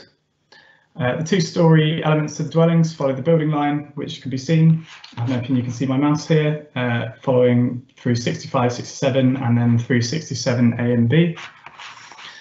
The buildings do have porches that project slightly forward of that building line, but that is something that is seen elsewhere in the street scene, particularly on 67A. To the rear of each dwelling are gardens for the properties, which meet the size standards required by the Council's Quality Places SPD, which requires gardens of dwellings to have 60% of the floor space in garden size. The gardens also provide areas for sheds, bike storage and bin storage. There are gates through the rear of the gardens onto the parking area that would be reserved for residents. So there are 2 spaces for each dwelling and a visitor space which will be dedicated for the dwellings themselves. There's also a revised access point between the dwellings and the 67A New Road. And to the rear of the site is or would be a laid out car park for 16 vehicles. And the council is in discussion and the applicant has indicated agreement to provide public access to this, which would be secured by a Section 106 agreement, which I will go on to later on. Turning to some photographs of the site. 2 photographs on this page show the street scene along New Road. The yellow eye icons on the satellite image show the approximate locations where the photographs are taken from, and the arrows show the direction that I was looking at the time taking the photograph. The top photograph shows the site located behind the black sign in the middle ground. Again, I hope you can see my mouse, but in this gap here. And from this point, it's possible to appreciate the building line that I mentioned in the previous slide across here. In the very right of the top photo, you can just see the outside edge of Netley Library here, which is a locally listed building.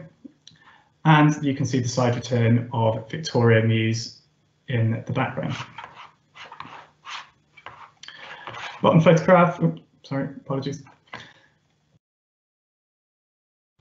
The bottom photograph shows the same street scene from the opposite side of the site along New Road, showing 67A and B on the right hand side, and number 74 New Road on the right hand side, which, although not listed, makes a very strong positive contribution to the street scene, and there are elements of this dwelling in the design of the proposed houses, which I will show you in a later slide.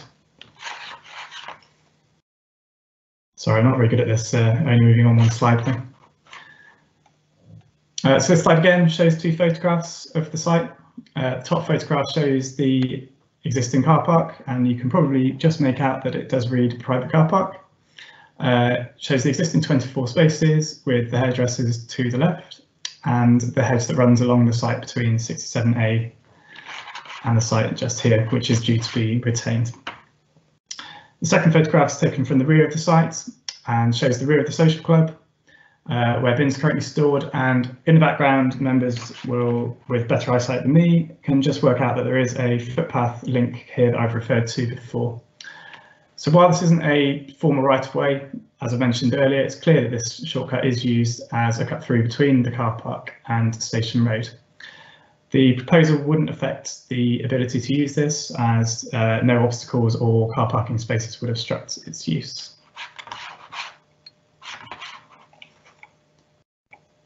And here, for some context of the dwellings themselves, these slides show the elevations and floor plans. Both of the dwellings meet the nationally described space standards and have 3 bedrooms. The street scene shows that the dwellings themselves are in line with the heights of neighbouring dwellings, and this has been achieved following amendments to the plan received recently. The dwellings adopt a traditional design with red brick with buff brick banding, which is inspired by 74 New Road, which I showed you in one of the photos earlier.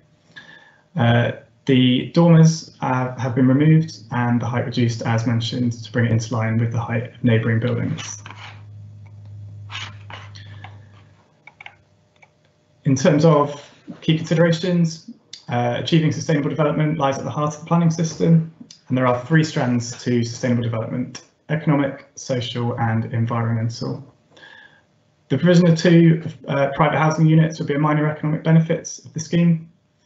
The historic loss of the 24 space car park is regrettable, but cannot currently be secured in planning terms. There's no legal or policy basis on which to do so.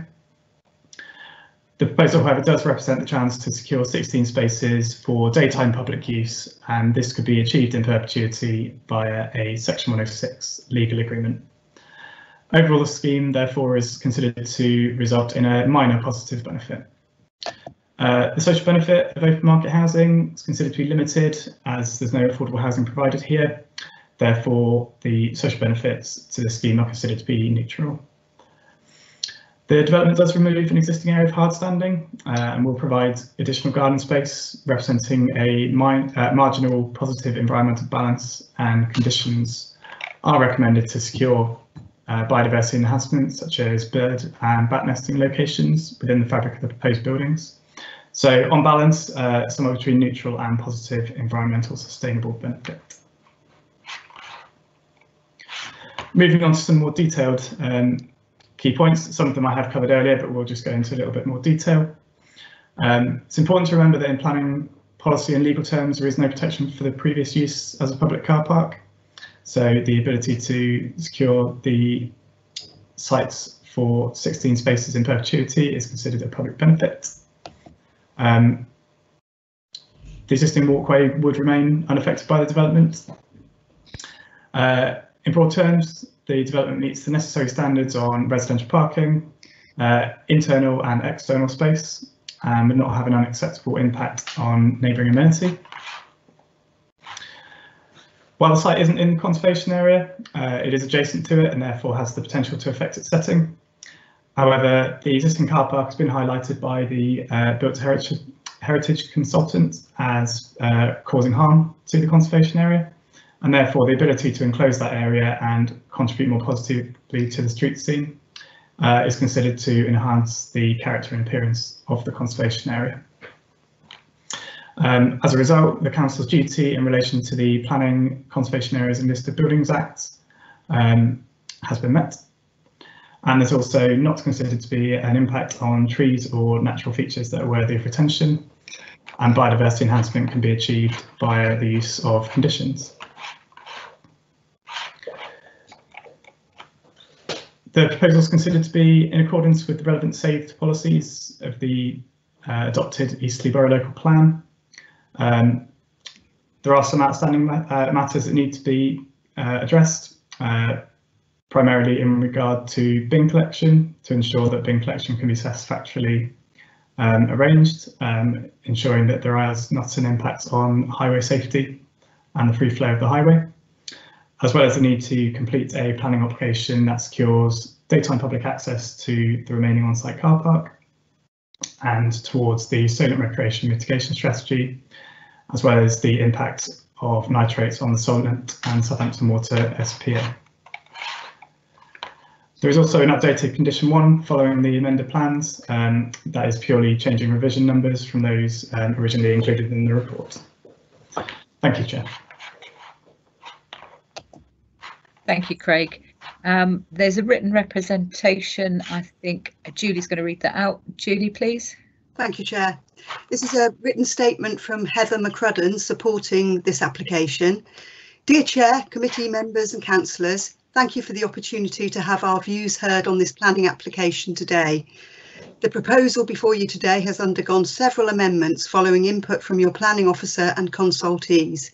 We believe the scheme presented is in accordance with national and local policy standards. The houses have been designed to fit in with the surrounding context and have undergone revisions in accordance with the Conservation Officer's comments. We believe these two well-designed houses will complement and complete the existing street scene, creating two energy-efficient family homes that fit well within the conservation setting. The entrance to the site has been realigned to allow for the two new dwellings and has been provided with appropriate visibility splays, drop curbs and tactile paving. The telephone pole will also be relocated to ensure that the visibility for cars leaving the site is not obscured. The refuse bins for the club will be located to the rear of the club, and they will be either collected from Station Road on bin collection days or from New Road as they are currently collected. Currently, the refuse truck would need to reverse into the site to collect the bins, and they continue to do so if this access is preferred. The potential loss of the car park has been a contentious issue. However, we have worked with the case officer to arrive at a scheme that allows for the continued shared use of this private facility. The applicant is not a large commercial developer. He is a local resident living in close proximity of the site and proposes this development to assist in helping safeguard the future of the sports club. The car park is located on private land and has been rented to the council for many years on a peppercorn rent with no official agreement in place. As private land, the club has no obligation to permit public use of the car park and therefore cannot be held accountable for the loss of a car parking amenity which other businesses have benefited from. However, as part of the local community, the club wants to remain a good neighbour and are happy to continue to share the use of their car parking area, which is retained in this proposal. As such, they have proposed to re-enter into an agreement with the council to continue this shared use. There are other parking areas within walking distance of the shops that are currently underutilised or not open to the public, such as the library car park, which have been highlighted in the submitted transport statement. However, we do all understand that generally people will try to take the quickest route, so a facility adjacent to the local amenities is always going to be more utilised than car parking located further away. This development has been proposed to generate much needed revenue for the club so that they can undertake repairs on the building. The alternative is for the club to fall further into disrepair and eventually sell up in its entirety, which would result in the full loss of the car park. This application aims to safeguard the continued shared use of the private car park and allows the club to still function as a much needed community facility. We thank you for your time and trust that the committee can appreciate the merits of the scheme presented, and most importantly that we are trying to aid the long-term survival of the club. We therefore hope the committee supports and approves the application. Thank you, Chair. Thank you, Julie. I have David wishing to speak on this one first, please. Surprise. Yeah, I'm very happy to move the recommendation, the amended recommendation that Craig showed on the screen in his part of his presentation.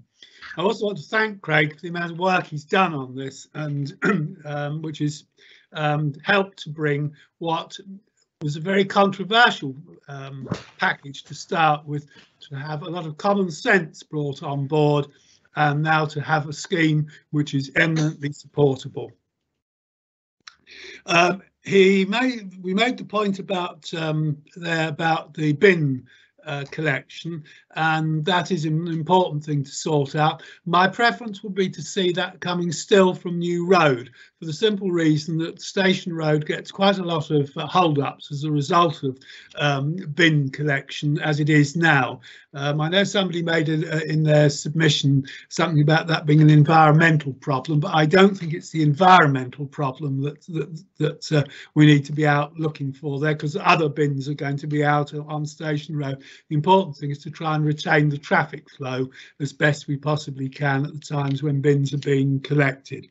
I'm also very pleased to see, because there were questions I'd asked Craig, that the footpath, though not a formal right of way, between the car park and out to Station Road is going to be retained, because that's the way most people walk from their car to go to the post office or the shop and so on, and it's good to see that being retained. Common sense has really come through really strongly on this, and I think that the application as it stands now gives the club the opportunity to do what they want to do, which is to carry out repairs to their property and to do their best to keep their business running. At the same time, by having the car park available to the public between 7 o'clock and 6 o'clock on Mondays to Fridays and 7 o'clock on 1 o'clock on Saturdays, Sundays and public holidays, retains for the community a massive service on what is private land. And I think that we need to be really appreciative of a change of heart there and what's happened with that. It's regrettable, of course, we've lost the 8 spaces of car parking. The County Council have pointed out, with no highway objection to the scheme, that alternatives can be found reasonably easily in other areas not too far away, which I think is fair comment. I think we need to watch, however, that people's driveways and entrances don't get blocked as a result, which may lead us to think about, particularly in the earlier parts of New Road, additional traffic regulation orders perhaps in the future. So we need to be watchful of that. It's also very important, I think, to note that the provision of public parking under this proposal will be secured under the 106 agreement, which therefore means that it's in place in perpetuity, unless of course the council wishes to change the regulations of the 106 agreement, and that would have to come back to the committee and all the rest of it. So the public at large can feel rest assured that those spaces are going to be available during those hours for public parking. The house designs, I think they're fine. They've been improved by the amendments that have been made to them. They fit the street scene better.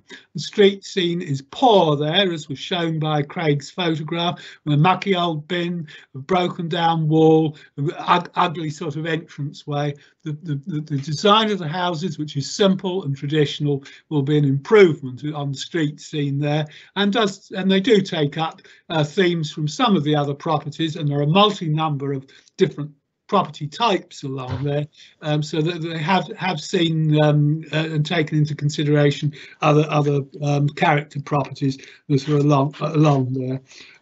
Garden and parking facilities for the properties there. Garden sheds, I hope we don't have any more about garden sheds, and bike stores and so on, all available. All in all, I think this is a promising development, one that's vastly improved by the amendments that have been made, and thank goodness common sense has prevailed and enabled the community at large to benefit still from a public car park, as well as giving the applicants the opportunity to do what they want to do with their property and improve it. I'm very pleased to support the application.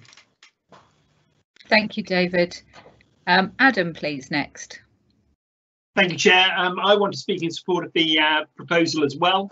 I'm very grateful to Mr. Morrison for his excellent report and the work that he's done in connection with this matter.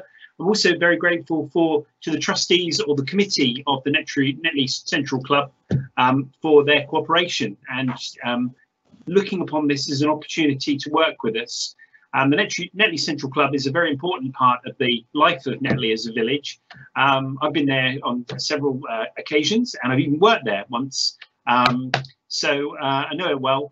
And as I say, a very important part. The parking that took place there was on private land that was entirely under their control as to what they wanted to do with it. So it really is good to see that these parking spaces will be available for the public use, and it shows the Central Club continuing to play a central role in the life of Netley. So thank you ever so much. Thank you, Adam. Anybody else want to speak on this one? No, I'd just like to add my thanks to the club for working with us as well. I mean, they have played a huge part. I've been in there on occasions where they've run the Hound Basics Bank from. So they have really added to the community. So I'd like to see that continue. Just one concern. I meant to ask this earlier and I forgot. Put a question in. They're going to be opening it for the public for a certain period of time during the day. Should we be looking at parking limits on this car park when that goes in? My concern is we have lost 8 spaces. if we then get people working in the area that know it's a free car park, they might clog it up so that our residents can't use it anyway, which then would be detrimental to the businesses in Netley. I don't know how members feel about that, but it was just something that sort of sprang to mind earlier, and I meant to send an email. David looks like he wants to say something. You've reminded me of something I was going to ask. It's on the same theme, is how they're going to ensure that once it reverts to private parking, how they're going to ensure that the public don't suddenly drive in there because there's an empty space and park there. There needs to be some sort of thought given to that. I know it's not part of the planning application such, but I think it's something we need to talk to them about afterwards and get something so that it runs smoothly. What we don't want to have is loads of complaints following this because some fool has gone and parked there when they shouldn't have done. So to get it run smoothly, we need to be in discussion with them. Yeah, I totally echo that, David, because it was one of my concerns. If somebody's working in the area and park there all day and haven't picked it up before that time limit, and I think because the club have worked so well with us, we need to be sort of working with them and saying, this could be an issue in the future. Perhaps we need to do that whilst, if it's a TRO that needs to go in, for example, let's get that dealt with whilst they're actually building it, so that once the buildings are in place and the car park is open, then it does run absolutely smoothly. Craig, did you want to come back on that point at all? Only insofar as I agree with you that it's on the borders of being a planning matter and not. So what we will do, obviously this is a matter that's delegated to us in consultation with yourself as chair and Steve as vice chair. We will see what assurances, I think is the best word I can give, that they can sort of provide us with. It is something that I've discussed with them already. It will be a private management issue for them, but we can at least get some idea from them as to how they intend to look at it for your peace of mind, if nothing else. Thank you. Thank you. I totally agree. It's not for this planning issue. It's not a planning concern to this matter in front of us, but it's just something, if we're working together, let's continue to work together to make sure that it does actually happen properly. OK, so that's been proposed and seconded. Just wait for Laura to pop the voting system up again. Let's see how confused Malcolm gets again. Malcolm, you're making, a boring, really, a meeting really exciting, because we're just waiting to see how quick you can vote on these now. Laura's not supposed to laugh at that.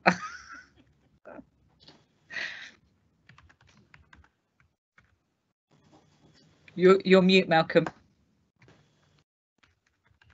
You're still mute. I said I was a boy of a different age when you had slide rules, etc. You'd make any excuse anyway, Malcolm. OK, it's coming up now. It is there now. It's there.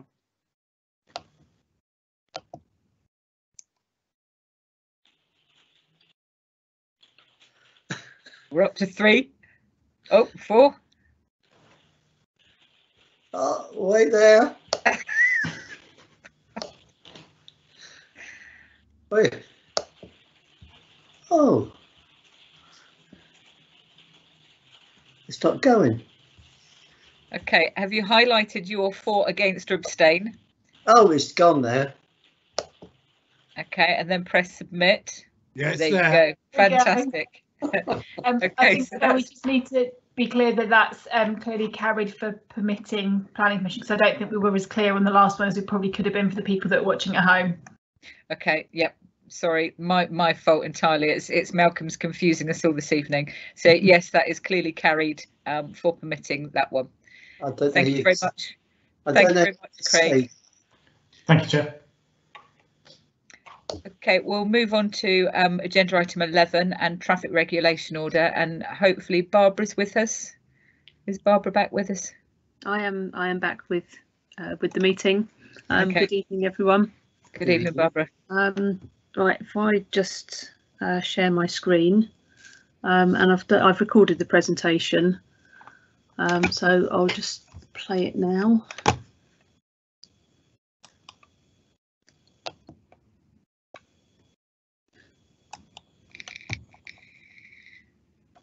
Let me know when you can see it.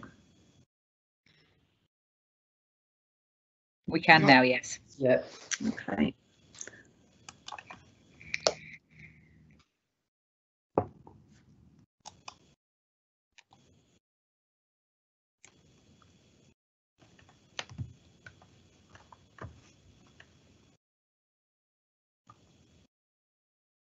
What is worrying me is that I can't hear it. There's no sound on it, Barbara, at the moment. Did you select include system audio when you shared your screen? Right. So stop share. If you stop sharing now, and then there's a little box on the left-hand side, I think will come up, and you need to select that, and that's include system audio. Okay, beg your pardon. Let's try again.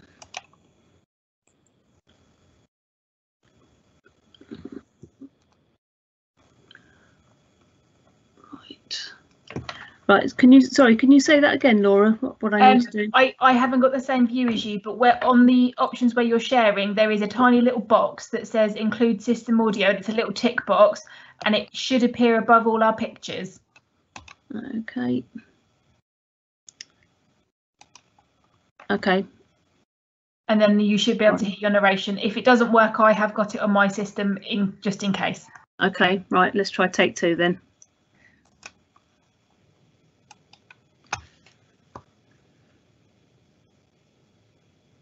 Good evening. My name is Barbara Thomas, and I'm the Traffic Management Engineer for Eastleigh Borough Council. This presentation is to explain the traffic regulation proposals for Coronation Parade, Deanfield Close, Priory Road and surrounding roads, and Queen's View, to run through the representations received in response to the public notice advertising the proposals, and to summarise the recommendations to the Committee. The Traffic Management Team investigated reports of obstructive parking in various roads in the Bursledon, Hound and Hamble area, and drew up proposals to alleviate those issues. The proposals for Coronation Parade are to complement the amended layout following improvement works which took place last year. Coronation Parade is a parade of local shops with a one-way service road accommodating parking bays on both sides. The proposals for Coronation Parade are essentially to relocate a disabled person's parking bay further north, close to the step-free access to the shops, and to introduce a new disabled person's parking bay on the offside, close to the drop curb to enable step-free access. The remainder of the proposals for this road is for minor adjustments to the restrictions to accommodate the new layout. No comments have been received in respect of these proposals. Queen's View is a short cul-de-sac serving two houses. Cars are often parked in an obstructive manner. The proposal is intended to keep the closed end of the cul-de-sac clear to enable vehicles to turn and for access to the westernmost driveway. No comments have been received in respect of this proposal. The proposal for Priory Road, St Edwards Road and Grange Road Service Road is to prohibit waiting on the grass verges.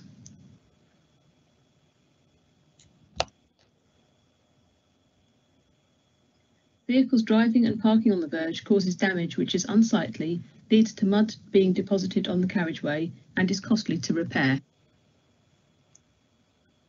4 representations were received, 2 of which were subsequently withdrawn when it was explained that the proposals relating to waiting on the verge rather than the carriageway. The remaining 2 objections relate to the fact that the demand for on-street parking often exceeds availability, particularly at night. It is recommended that drivers seek appropriate places to park, although this may be further away from their homes. One of the objectors mentions non-resident parking resulting from a business being run from home and school parent parking. Businesses being run from home can be reported to the Council's planning enforcement team. Most schools advise parents to park with consideration to residents, and Hampshire County Council's School Travel Officer works with schools to promote safe and sustainable travel to schools, but action in this respect is outside the scope of this report. Hound Parish Council advised that its members had discussed the proposals for Queen's View and Priory Road and agreed that effective enforcement backup needed to be in place. The proposal for Deanfield Close is to prohibit waiting on the south-east side between Hamble-le-Rice and Amy Gardens, where parked vehicles frequently prevent the dust cart from accessing.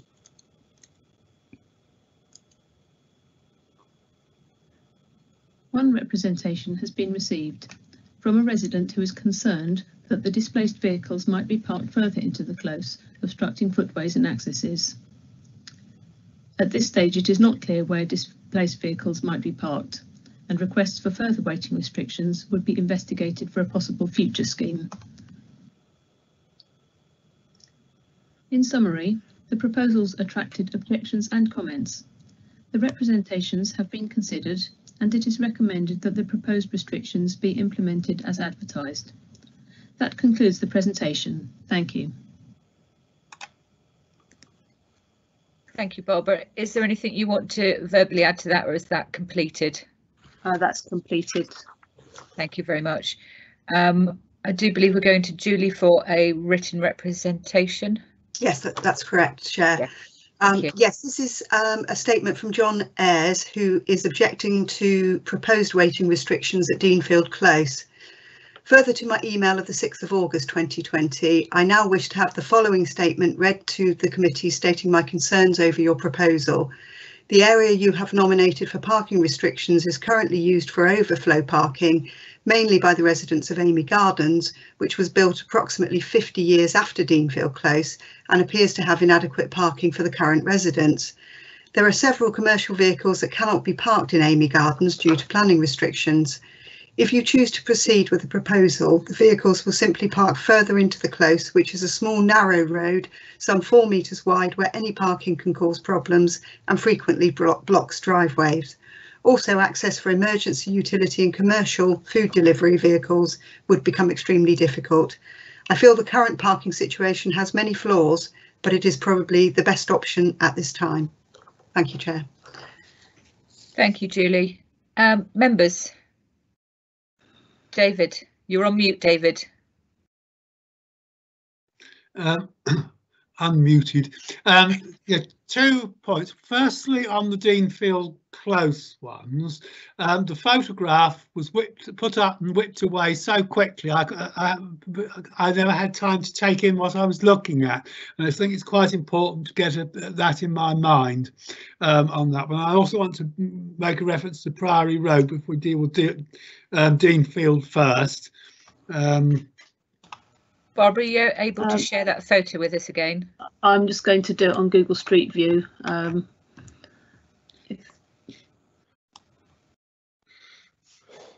Which is where I took the image from.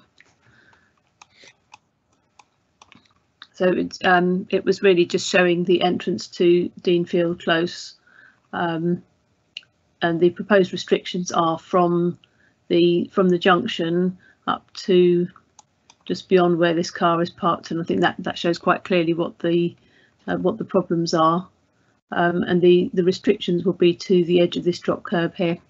We can't actually Barbara, see them on our screen. Do you want to share your screen again, because I can't. Oh, right.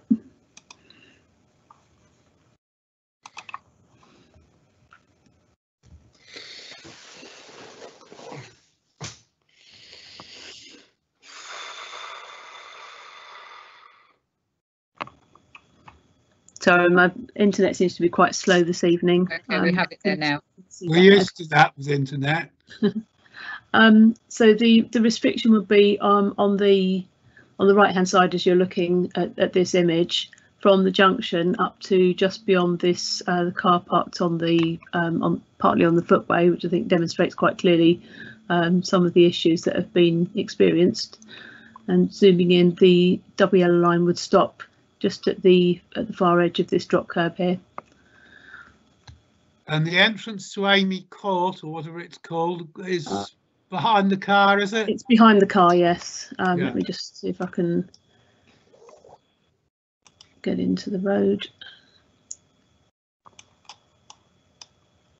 And Amy Court is a more modern block of flats with probably inadequate parking for the number of cars owned by the residents.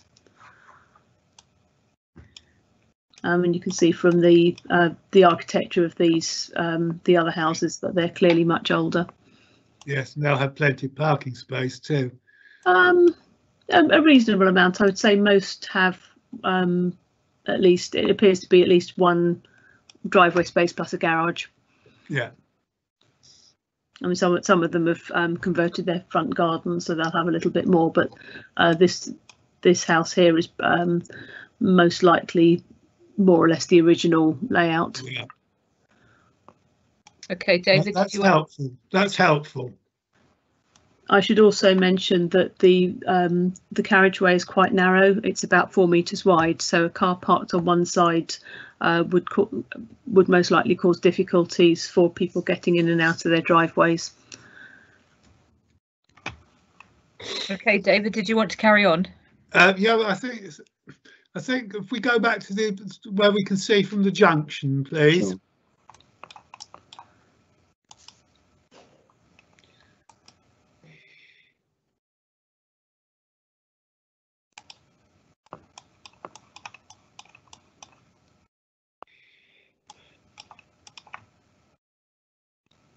That's it, without knocking the cyclist over. I'm wondering whether we need to bring the proposed restriction back a bit further this way, perhaps just a bit beyond where the white line goes out, but sort of roughly between halfway there and where the cars park, just to free that bit up further. So you mean from the entrance from the entrance to Amy Court down to about the grass verge? No, a bit further up from the grass verge. About here. That's it. But yeah, okay. Yeah, just there, or a metre further on. Okay, so that's a question. I'm a point because you can see what other people think. Okay, any other members want to speak on this one? Yeah, me please. Malcolm. Reference the parking they're talking about evening. The grass verge on the bend, do that great little triangle piece there. They see where that fence is. They actually vans park there during the day and mark the verge. If you go there, you see the tire marks, and they do go back about 2-3 cars, but I've never seen it back far as the entrance. And as for saying that people will go further on up, well, more for them if they want to, because there's only a turning point there, and they'll have it. The cars will get damaged. But the main problem is from where just beyond that white car, about a car distance back, where David said, to the grass verge. They actually park on the grass verge, and you've got to walk onto the road to go past them. And sometimes that's mostly during the day when I do my thing for you. Not for you. The parking is there, and sometimes the parking is also from Cooper Vision, going down Endzone Way where they can't park, and there's vans and cars there. So I'll date if it go that far back. As David said, halfway along, we're just past the grass triangle, but a car distance back or a van distance back, that'd be the ideal place for it. Right to the bend there. Because they do park there. When the people come out of Deanfield, they actually got to go on the other carriageway to actually come out. The other thing we could consider there, Malcolm, is a couple of dragon's teeth on the grass. Well, yeah, that'd be ideal, because that's where mainly it is. So if you dragon's teeth or yellow lines. Okay, that doesn't form part of the TRO. We can put that on a team meeting agenda to put those in. Yeah, but the yellow lines for the TRO, I would go from the corner right down just past the grass verge bit on the straight piece, about 2-3 metres back, and I would put yellow lines there. Okay, Barbara, you happy with that? About 3 metres into the close from the grass verge? I'm not unhappy with it, but as I understand it, the one of the main problems was the dust cart being unable to access because of the cars parked on the narrow part of the road. So I don't think that the amendment to the restriction would address that. No, it wouldn't address it. Actually, it would probably make it worse, because if they can't park on the corner, they are going to be moving further in. Yeah, so I totally understand that now. Yeah. Well, it's just a narrow road, you know, it's as big as a truck, that's it. Just one of those things, I'm afraid. Yeah, well, I think given the fact that this has been brought about because of the bin lorries not being able to get down there, I think we need to take it up to Amy Court. I believe it's also because the bin lorry needs to get into Amy Court to pick up the bins. Yeah, to swing round. Yeah, in fact, I think I can probably get into Amy Court, which is, it's not the widest of accesses. So if I can just move up, I think the Google Street Car's actually gone in, and you can see from this image. I mean, we all know how big a bin lorry is, and you can see I think this is the bin store over here. I don't know whether they're individual bins or the big kind of communal Euro bin type things, but I don't think it's practical to expect that to be brought down to the roadside. I think the truck does have to go in there to pick up. Yeah, and I'm assuming that was the design, which was agreed at planning stage. So you can, I think, if we look down here, I think you can imagine that if there's cars parked either side of that access, it would be very difficult for the bin lorry to make that swing round. Yes, it would. Yeah. No, I agree with Tanya. Okay, so we'll keep Amy Court up to sorry, we'll keep the double yellows from the junction of Hamble Lane up to Amy Court. David, you also said you wanted to talk about Priory Road as well. Yes, I just want to it's because of seeing so many symbols on the map and it's so small on the screen, was to reassure myself that we're talking about a ban on verge parking down the full length of Priory Road. Is that correct? Correct.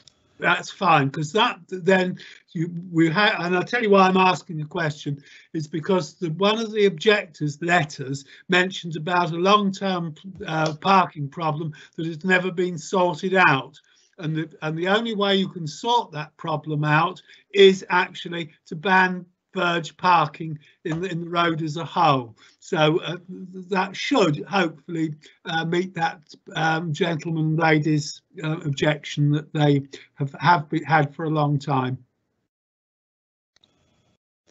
Yes, I understand that suggestion. I think the main issue, as with so many other particularly ex-local authority housing of similar vintage, is that residents own far more cars than they can accommodate either at the curbside or within their own curtilage. It's just bloody idleness in the way they drive straight on the grass verge. It's got nothing to do with where they park. They don't want to know. No. Okay. Any other members want to talk on this one? Okay. I'm happy to propose as is. I'm happy to second as is. Thank you, David. Okay. Do we need to just is it just a verbal vote on this one, Laura? No, we do need a proper vote on this one. Sorry, it's a proper decision. It's more practice. It's more practice for Malcolm. He'll forget before the next meeting, though. That's the trouble.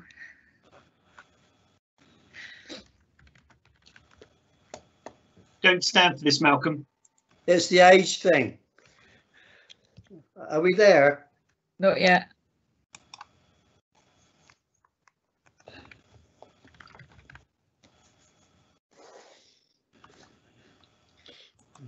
There you go. Oh no. Item 11. Ah, quick.